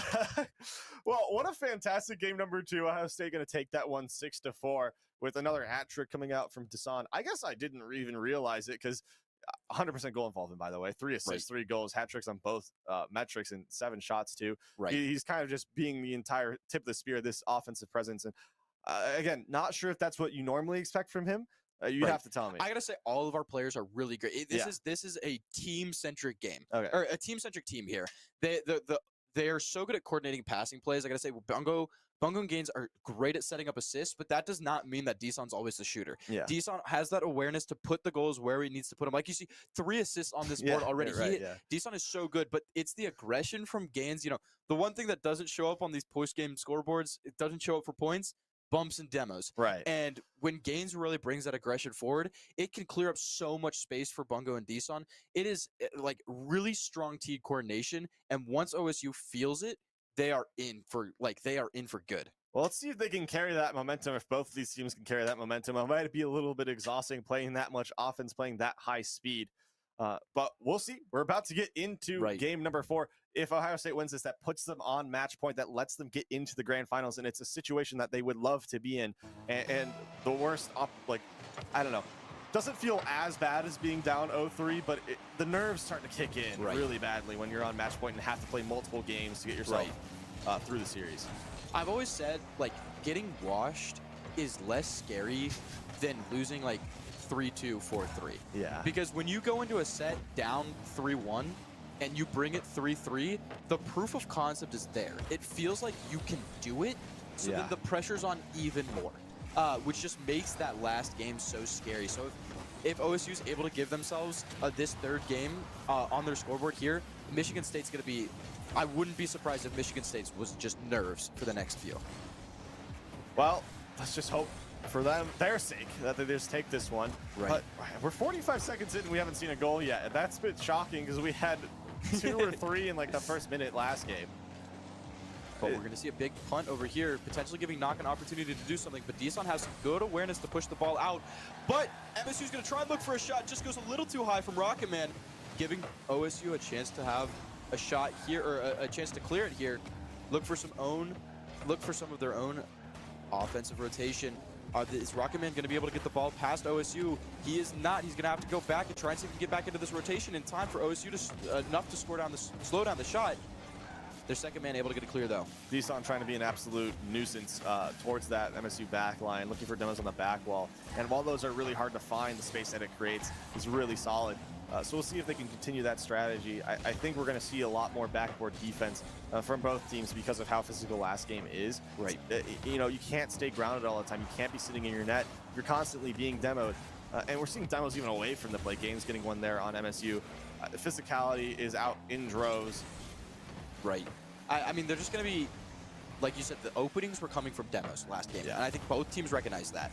Michigan State recognized it in game 2. Ohio State recognized it in game 3. This is where things are going to get really, really tight here. OSU, Bungo able to get the save really, really close there for Knock to be able to try and put that, or Mar getting really close to putting that in. We're just going to see as this continues to go, how they're going to respond. We're looking at a very different game here. We're looking halfway through, not a single goal on the scoreboard. It just feels like we're watching 2 different teams right now. It's been a lot more midfield presence, a lot of challenges, a lot of 50-50s, and nothing insane. And they just haven't been able to connect downfield, either team. And that's a bit tough. It feels a bit bad. But this is when your star players will start to poke out, when they can get these solo plays that will make or break the series. And the other thing that could be going through their minds right now is that they don't want to be down in the series. And this game matters so much to them that they don't want to lose this, or for both sides, right? Because being up in 3-1 is such an advantage, and being down 3-1 is such a disadvantage. Right. That they're going to play a lot more safer and play a lot more deeper. And I think we are seeing that. We're not committing that third man as much. We're not willing to just throw possession away. We are willing to throw possession away if it means that we can play more defense. Right. I mean, like we've seen some of the clears, not necessarily been clears to set up offensive plays. Oh. Wow, Gaines with the save to just send the ball steep there. Trying to see if he can get past the first one. Deson misses a potential setup here. Mars going to try and see if he can get something. Gaines is up. Is he going to have defenders there to stop MSU's next touches? Knock whiffing on the ball, or going a little too wide for the ball here to push it upfield. Going to give Deson a chance to push the ball farther down. Are they going to be there? OSU's floundering a little bit on this possession. Things are just going to slow down. Looking for a bit of a challenge at the midfield. Doesn't want to let MSU get comfortable on OSU's side of the field. Bunga's just going to try and put it up, see if he can put something here. As both players for OSU just begin to reset a little bit slower down on the backfield now. Yeah, boost in favor of OSU right now. They should have a little bit of pressure. That booming clear from Knock is going to take all of that away. Especially, he goes to steal the corner too. I think that's their adaptation that they're trying to find right now, is just boost steals and nice shots like that from Mar. Nice piece of talent from him, putting the team on his back and getting a goal in this game. And that's what you need. Like I said, you need your players to step up, make some solo plays, and break the deadlock. And in just under a minute here, Michigan has their first lead. Great. Ohio State, like you're saying, with only 59 seconds to respond, are they going to be able to put themselves on the board? Are they going to let Michigan tie it up with this 2-2 series here? They need to do something. I got to say, the other thing is, there's a little bit of a hit of pressure here. This is OSU's last team at the event. Yeah. All their other teams have been eliminated so far. So this is OSU's last chance to really prove themselves here at the home field. They're trying to see if they can do it, but Rocketman's going to shut down any hope of That that. was a great save. A bit of a mutual demo here, giving both teams, we're just playing twos for a sec. Is it going to be enough to give MSU the momentum they need to put another shot on goal? It is not. OSU's going to have a chance to put something up. Who's going to get the possession here? MSU's been going for some crazy shots all series, and you've not seen any of them go in yet, but like these super long downfield passes to either players already pre-jumped or players on the opposing back wall. And eventually one of those is going to go in, and I'm excited for when it does. But I like that they keep going for it, that they have the confidence for it. But 7 seconds left here. Gaines going to have to keep this one up if they want to force an OT and get this game number 4. But no, it looks like Rocketman's going to have that one punted down the field. Bungo keeps it alive. And we're still up. I mean, it's in the MSU half, though, and that miss from Gaines is going to be game number 4 in favor of Michigan State. We're tied up in this series. It keeps going back and forth. We've gone Ohio State, Michigan, Ohio State, Michigan. I don't know where this is going. I think we might see a game 7. So, yeah, I mean, the disparity between the games. Yeah. We talk about, we just had a 10-score game. Mhm. We just had a 1-score game. Yeah, right. I think both teams are playing so differently there. I think one of the things was Michigan State's only goal came off the backboard when OSU was playing so grounded. They had no one on that wall. It's one of those things where potentially thinking about where they're choosing to be on defense, because, you know, all their shots in game 3 came from their grounded possessions, their grounded passing plays, not a ton of aerial, like, it wasn't about aerial passes, or you didn't have a man in the air that was shooting.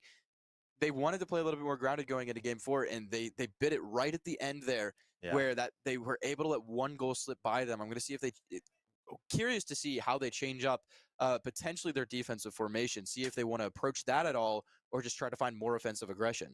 The other thing to note is that Ohio State only had 2 shots that whole game. Right. It was just they didn't have. I think they went for kind of a more midfield heavy play style, or maybe that was an adaptation that Michigan State forced OSU into, and they just kind of decided that, yeah, we'll battle this one out. But Michigan State won that pretty heavily.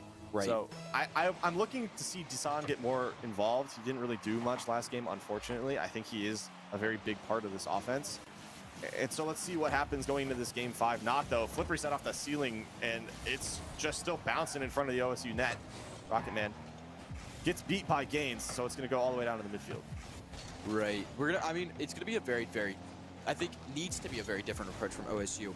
One of the things was, it looked like the teams were battling for the midfield a little bit because they recognized one of the biggest weaknesses from both teams was just having big defensive holes, allowing for so many goals to convert. So instead of needing to play defense, just try and continue challenging at the midfield, because that'll slow down the play enough that they're not going to, those defensive holes won't be as apparent. Yeah. So depending on which team was going for that strategy, it could favor either direction, but it looked like it was going so well for both teams. OSU just wasn't able to break it. So it's going to be whether or not they develop a new offensive strategy to get MSU through here, or if they, if they were the ones saying, let's challenge more at the midfield, maybe they just abandon that strategy. and go for just aggressive plays more and play a tighter defense. All I'm seeing is Gaines like pre-jumping Michigan State players right now and just keeping that ball in their half. So I think maybe they'll just be a little bit more aerial focused. I mean, I'm already seeing things come off the sidewall a lot more than the last game. Bungo trying to set up a pass here. Rocketman shuts it down though. Good awareness from Gaines to recognize he's not going to get too much off of it. Bungo can see if he can get something to Deson. Deson trying to see if he can get something to Gaines. Gaines gets bumped though. A little bit of miscomms. It's still on MSU's paint though. Are they going to be able to push it over to OSU's side is the really important question here. The first time they're going to have a shot, it might be able to convert. A bit of an awkward bump there for OSU. Able to clear the ball though anyway. It was a great fake by Rocketman to create that chance. It just went off the crossbar. I thought they might have had a goal off it. Speaking about an opportunity for a goal, that pass from OSU just off. Unfortunate for them. And Bungo with another opportunity, but he pushes it wide, maybe trying to find Gaines just to hold possession. Unfortunately, the boost spawns right after Gaines goes over it. So Mar now has 100 boost and can push upfield for his team, buy some time and let them collect that mid boost. Speaking of pushing up the field, we got Deson here trying to make a shot on MSU, see if he can set something up for one of his teammates.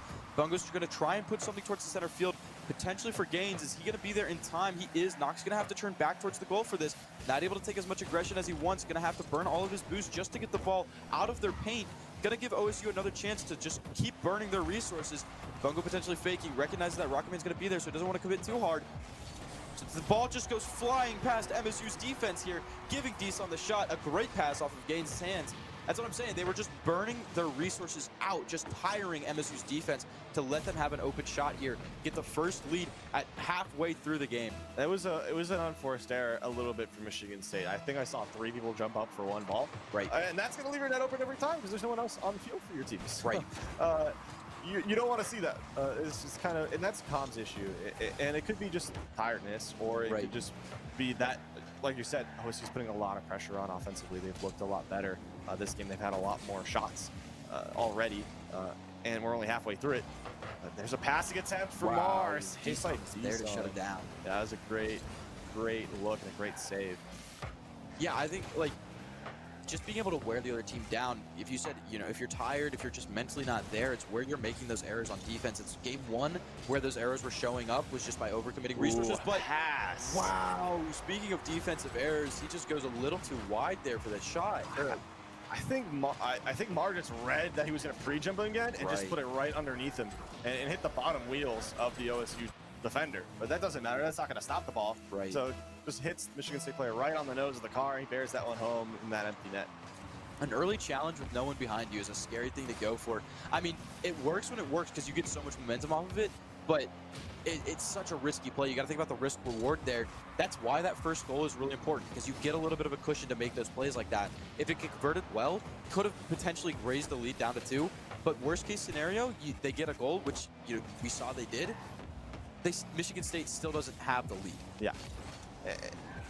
And there's a bit of like definitely different schools of thoughts when it comes to playing with elite. A lot of people like to play defensively, but it doesn't seem like that matters when you're shooting just like Gaines is there. A low double off the pass on the sidewall. Just buries that one. What a tight angle. That touch is so good there. I think it throws off Mar completely because you're not looking for a low angle. You're looking for just someone to bang it off the wall and set up another play. He just wanted to get back in the net, and then all of a sudden there's a ball rolling into it. Yeah, again, insane mechanics, insane angle to be hit there. Gaines trying to keep that momentum moving forward off that last play that he just had. But Rockman trying to do it himself, goes low with the fake, but good read, but Deson getting his teammate out of that tough situation. Right. And I gotta say, like, when you can end your offensive rotation with a demo, it's so good because even though MSU got that clear there, even though they were pushing it up the field, they had to make an offensive play with only 2 people. So even though they got such a good bump on OSU's defense, they opened that goal up. They didn't have a third man to put a shot in after the first save. So really, really good awareness. I think if both teams continue to play aggressively, continue to play physically, that's what's going to create their openings. That's what's going to create their safety. We're seeing it right now. Coming out of Rocketman, getting a demo on Bungo. Is it going to buy them enough time to put a shot on goal? Deson just trying to let his third defender respawn here. I think Nock was sitting on the OSU boost and somehow didn't get it. The player from OSU just drove past him and knocked him off of it. So unfortunate there, but 10 seconds left. Nock has it all to do, trying to find a teammate in the midfield. Rocketman trying to pre-jump that, and it ended up just falling towards OSU. So now 1 second left. It's up. And Games is going to flip underneath it. A pinch from MSU. There's a chance for an opportunity here. Rocket Man. Oh no, not a great touch. And that one's going to die. And that's going to be game number 5 in favor of Ohio State. Now sitting on match point. Right. This is scary. I mean, MSU has been able to respond each time OSU has gotten the lead. Yeah. But that is after OSU got the lead. Mhm. This is so scary because if OSU can recognize what it is that has been winning them these games and run away with this last game, they don't have to worry about another game. Yeah. This is so scary. They get to move into those grand championships and into grand finals where there's so much on the line. It's like, this is MSU's chance. They have to show up now in order to even have a chance at it. They have 2 more games to go. Ohio State only has to worry about 1 more. And they fought so hard throughout this tournament. And like you said, Ohio State had a pretty rough group stage. To see them here is really impressive. And I know Right. it's not necessarily the same roster that was in the group stage. They've recovered so well, and they look really, really solid. But again, games just been flipping back and forth. So according to the script, this one goes to Michigan State, and then Ohio State wins in Game 7. Right. I'm sure you love that. All the dramatics that you could ever want in a Rocket League series, and then your favorite team comes out on top. Right. But we'll see what the scriptwriters really have in store. We're going to get into this game number 6 in just a second. Another thing I want to notice from Ohio State is that they had 2 players with 4 shots each, and then the third player had 0. Right. And I think having an unselfish player who's willing to just demo chase and do the dirty work is really, really good. That's what I was saying. And it's not always the same player every Yeah. time. Like, Deson continues to be towards the top of the leaderboard, but that time, you know, Gaines had just as many shots. It's never, they are such a team's team. Like I said before, each person can do everything well, but MSU can shoot well there. Another kickoff goal, just looking the same way that they did in Game 3. Looking so strong here just to get over the defensive line and get completely around it. I'm wondering what these calls are for the kickoffs. If OSU is changing what their strategy is, or if it's just an unfortunate situation. Yeah, MSU's had some really nice kickoffs. I think we've seen 2 or 3 kickoff goals, including 2 that have opened up matches. And it's a great start for them. They like playing with a lead, obviously. Besides game number, I think. Wow. Wow. What speed on the ball. I'm just not going to talk. Knock is just going to put on a show for us. We're talking 70 miles an hour without a flip even? Yeah, he just read his own sidewall and just buried that one bottom corner. It just shot that fast as it could be. And there's nothing you could do there for Ohio State. It's just perfect placement, perfect I don't know. Like the chance creation there was super unexpected. That's one of those few and far between shots where you just don't, you can't anticipate it coming. No. You have to have played against teams that are consistently do that to see that coming. And at the collegiate level, where those shots are coming off 1 or 2 times, it's not something that you should be anticipating. It's not something that you should play around. So, you know, Michigan State being able to convert that there is going to be really, really big to give them a 2-0 lead with less than a minute. I'm enjoying watching these 2 teams play. The level between the teams is just shot up exponentially now that we're in day 2. I feel like yesterday we weren't seeing the chemistry or the passing plays or the mechanics at this level. And now that we're seeing some of the better teams, the top teams play against each other, it's all on display. It's all on for show. What a shot! No way it gets saved by Mar. Mar, the savior for MSU. We've highlighted him many times throughout this series, but he just continues to be a thorn in OSU's side. A great play. Not going to find a pass to Rocket Man. Shot on and a great placement. I think the OSU player unfortunately backflipped there, but it was so fast and so powerful that I don't think it really mattered. Right.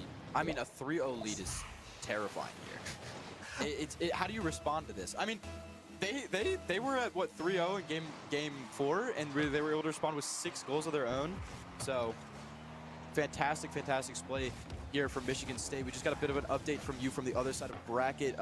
Indiana Hoosiers able to take it 4-1 over the Purdue Boilermakers.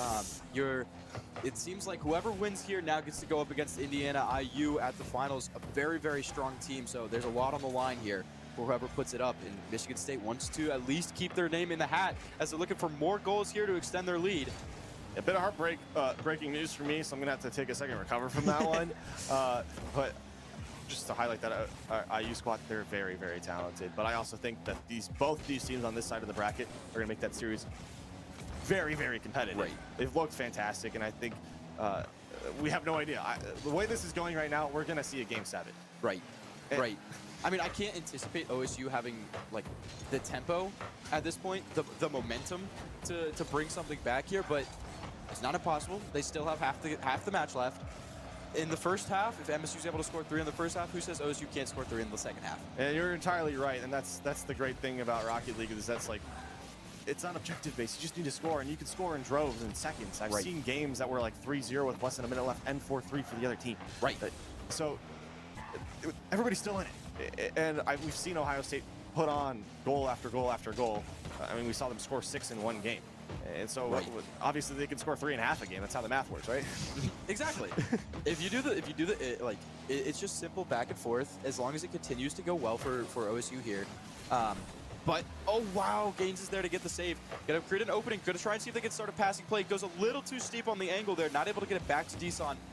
Going right over. MSU just going to put it back on OSU's side. I mean, the ball has probably spent 60% of the match just sitting in the red paint for OSU. They haven't been able to get it onto MSU's side. No pressure, no shots, really. That's anything forcing MSU to play slower. MSU's been able to play so aggressively because they haven't had to use their resources on defense because OSU's not forcing them to do so this match.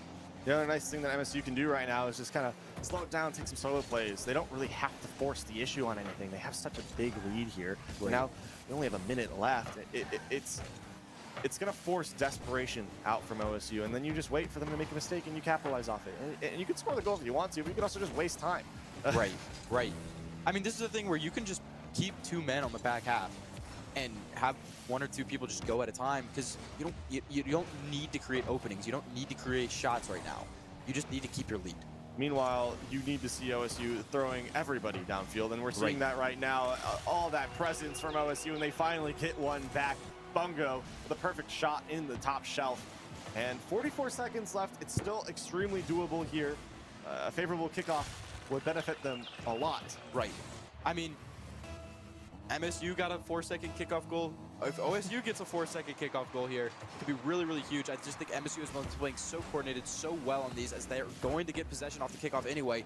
Gaines going with a really high challenge here. Gonna see if it's gonna be enough. An awkward bounce for MSU is gonna give OSU a chance to push it up the field. Bungo getting a good touch to Deson, not able to get anything, so he's just gonna try and reset, push things up and see if his teammates are gonna be able to convert off of that before he gets shut down by MSU. MSU reading every touch right now, pre-jumping, cutting off passes. They're playing so confidently, and why not? You're playing really well this game. The main question for them is we're now about 10 seconds left. I mean, it's all about done and dusted here. We're going to a game 7. Right. Can you do it twice in a row? Right. So far, they haven't been able to. It's been going back and forth. Right.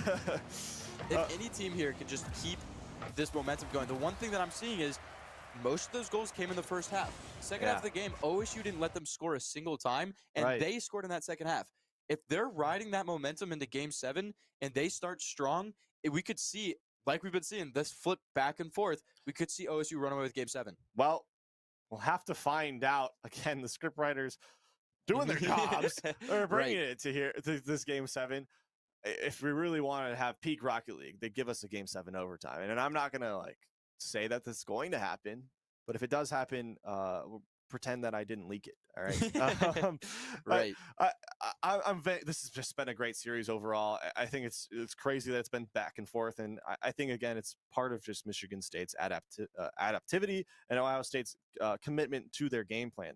They've really turned up when they've had things go their way, when they've been able to seal boost, keep on offensive pressure, and connect. Right.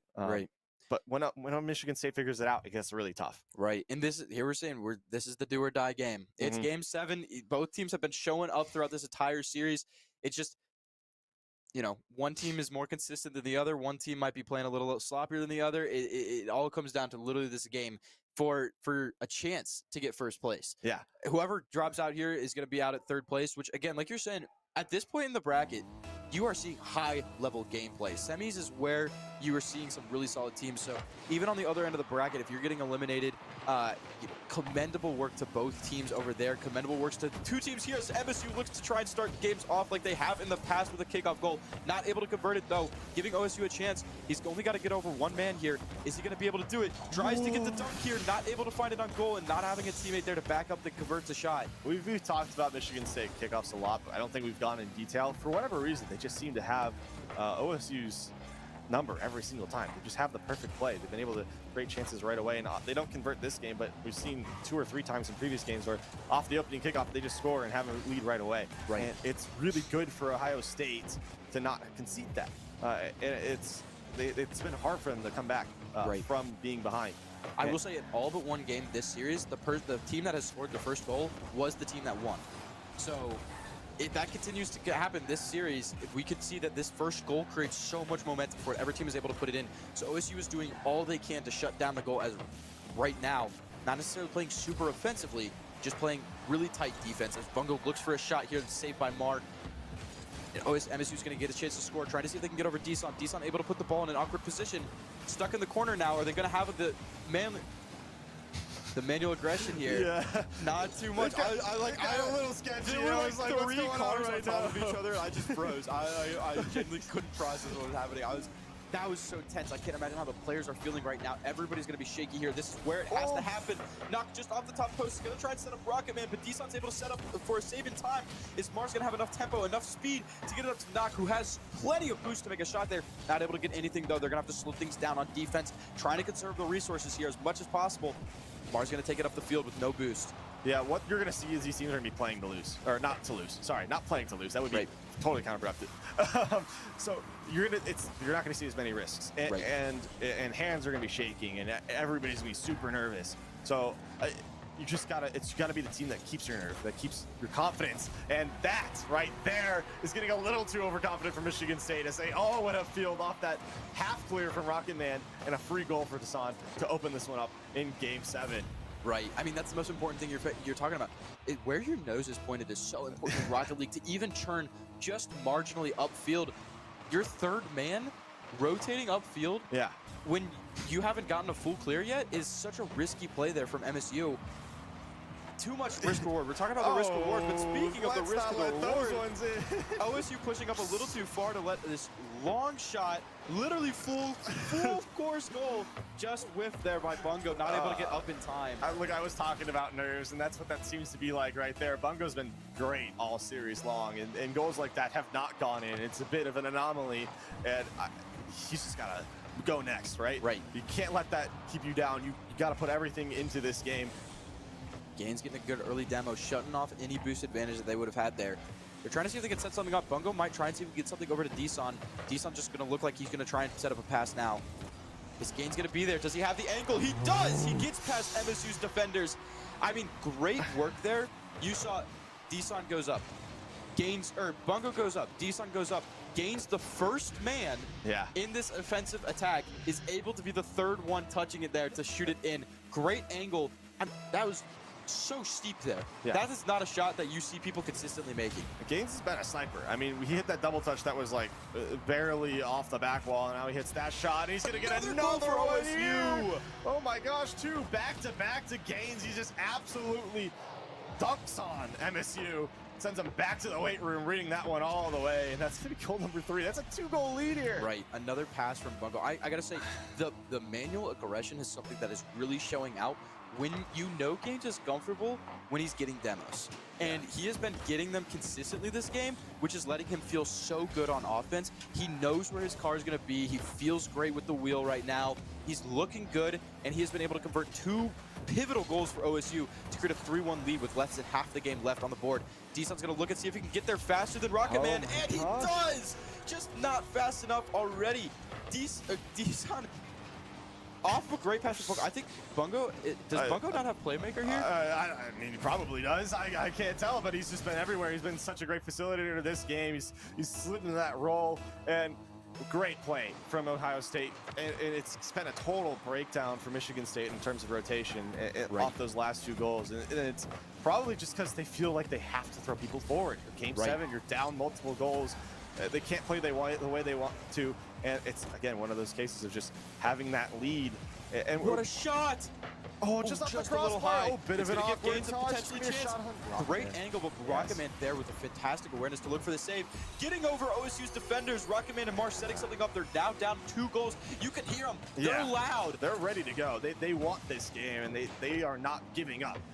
Nothing is stopping their mental. Yeah, they're hyped up and ready, and that's unfortunate for Ohio State. They thought they had that 5th goal, the one that probably would have been the nail in the coffin, and so they send that 3rd man in. But a great save by Rocket Man means that Michigan State can go straight down the field and they get that 2nd goal. Right. But you know, in all honesty, OSU had bought themselves enough room to send that 3rd man in. Yeah. It's like, we got a goal off the top post. Let's just convert. Ooh, there we go. All resources convert.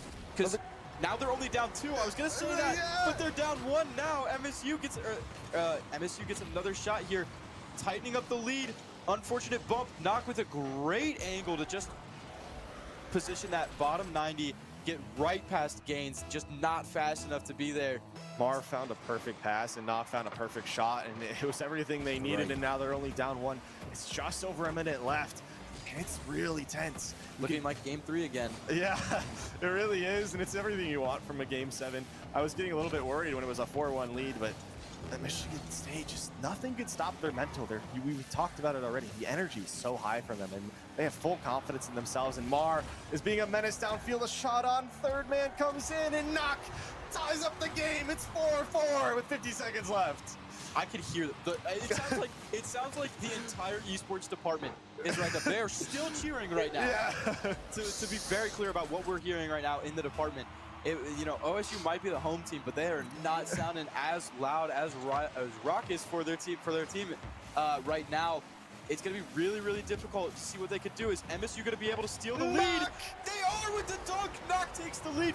5-4 going into this half. 4 goals from Knock in this game. MVP performance. He's putting the team on his back, and it's set them to a 1-goal lead here. I mean, they were down 4 or 3. Right. Down 3. I was going to say a complete reversal. And like I said, it looks like game 3 in the sense that the team that had the definitive lead early on is now down 5-4. Right. and that follows the script. It's going to be 6-4. But I think OSU, I don't know, momentum's so against them right now. It's got to be tough. The mental's got to be not feeling too great, but they just got to push through. You got 20 seconds left. They got 3 men down the field. Desando just not getting Not the able to get a touch. pass. Mar getting a demo on Gaines is going to open up a hole here for MSU to potentially put a shot on. Deeson trying to see if he can get a clear upfield. Gaines is going to try and get there. No boost, though. 10 seconds left to make a shot. Is it going to happen here for OSU? Great Will their pass! dreams come true? It does! Oh my gosh, everything you could ever want. The last second goal. Now, to be fair, Michigan State has great kickoffs, so this is not done. We could still see a regulation time goal, but holy, this is just great Rocket League all around. If MSU gets a kickoff goal, it's scripted.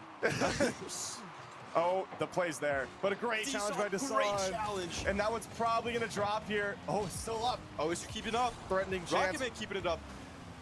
Oh, it's going to die. MSU drops All right, the ball. Game 7 Okay. overtime. MSU gets another chance to kick off here. I didn't say it. I did say it, but like we're going to pretend Are not. they going to be able to? Gaines There. Great awareness. Getting a lot of that physicality here. Going high. This is that backman defender that OSU's needed this entire series. Is he able to get past the defenders here? Gets past one, but Mar's doing really well to keep the ball in the midfield. Gates trying to get over him. Doesn't get shut down here. Bungo's going to be the only one back on the field. Great demo here from Deeson to shut down MSU's offensive play. They killing the first man there. Gonna just keep things short and sweet for MSU's possession as Knock tries to go in and Bungo gets the clear. Yeah, Mar getting that one, keeping it in the midfield, but the demo from the OSU player would mean that Bungo can carry it all the way down. 40 seconds gone. I mean, we just go until they score. That's how it works in overtime. We haven't seen it today, so just got to make sure I bring it up. This is the perfect scenario for it. The tensions are so high. The nerves got to be going crazy, and if I had to guess, these players are not going to be nearly as aggressive as we saw in the last, 2 minutes of that game. Oh, wow, a good clear there from Deeson. Just have the awareness, if this shot goes on, we don't have any defenders. I need to shut it out, need to shut it down early.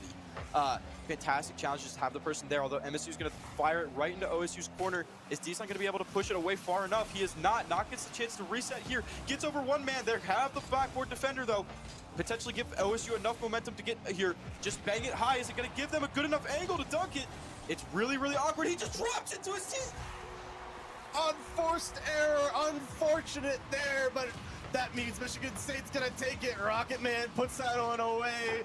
Unfortunate. I feel bad if you're OSU. Terrible bounce there. Yeah, but great series for Michigan State. Way to come back from 4-1 down, send themselves to the grand finals. And just a great series overall. I know, heartbreaking for you, and I don't have to like get you in this conversation, but you gotta love Rocket League, man. It's such a great game, and this was just like the epitome of what it can be. I can join you in your agony of watching Yeah. watching Michigan State versus Indiana now in grand finals for Rocket League. Look, none of our teams made it, but it's been so entertaining. It's been so good. I'm sure this grand finals is going to be fantastic. So make sure you stick around. All right. Don't want to go anywhere. I don't think grand finals are going to be right away next. Maybe they are. I'm not confident on the schedule. Right. We're kind of been bouncing around all day today, but stick around. We got more coming up for you. It might be on the mainstream. Actually, grand finals will be on the mainstream. Yes. So on Esports U, check that out. Thank you for tuning in today with us. Great series. Had great work with you, Browskers. Right. A lot on the line for this grand finals. Not only will you be the BEC championship in its inaugural season, you get a chance to compete at CECC like we talked about, such that big Texas tournament. I mean, like you said, what a wonderful series to watch. Really close there in the end. Just an unfortunate, really unfortunate way to lose. Really solid series. Like you said, absolute honor to work with you. It's been great, but we'll be sending it to break soon. Stay tuned. We'll be bringing you grand finals for something over on mainstream, but I believe we're done with the stream here on this side. I don't know if Valorant still has semifinals to run. They may. I think they're playing right now. So okay. No, not going to say anything for sure, but stick around. Check BEC's Twitter. I'm sure they'll have something posted there, and we'll see you later. Thank you so much.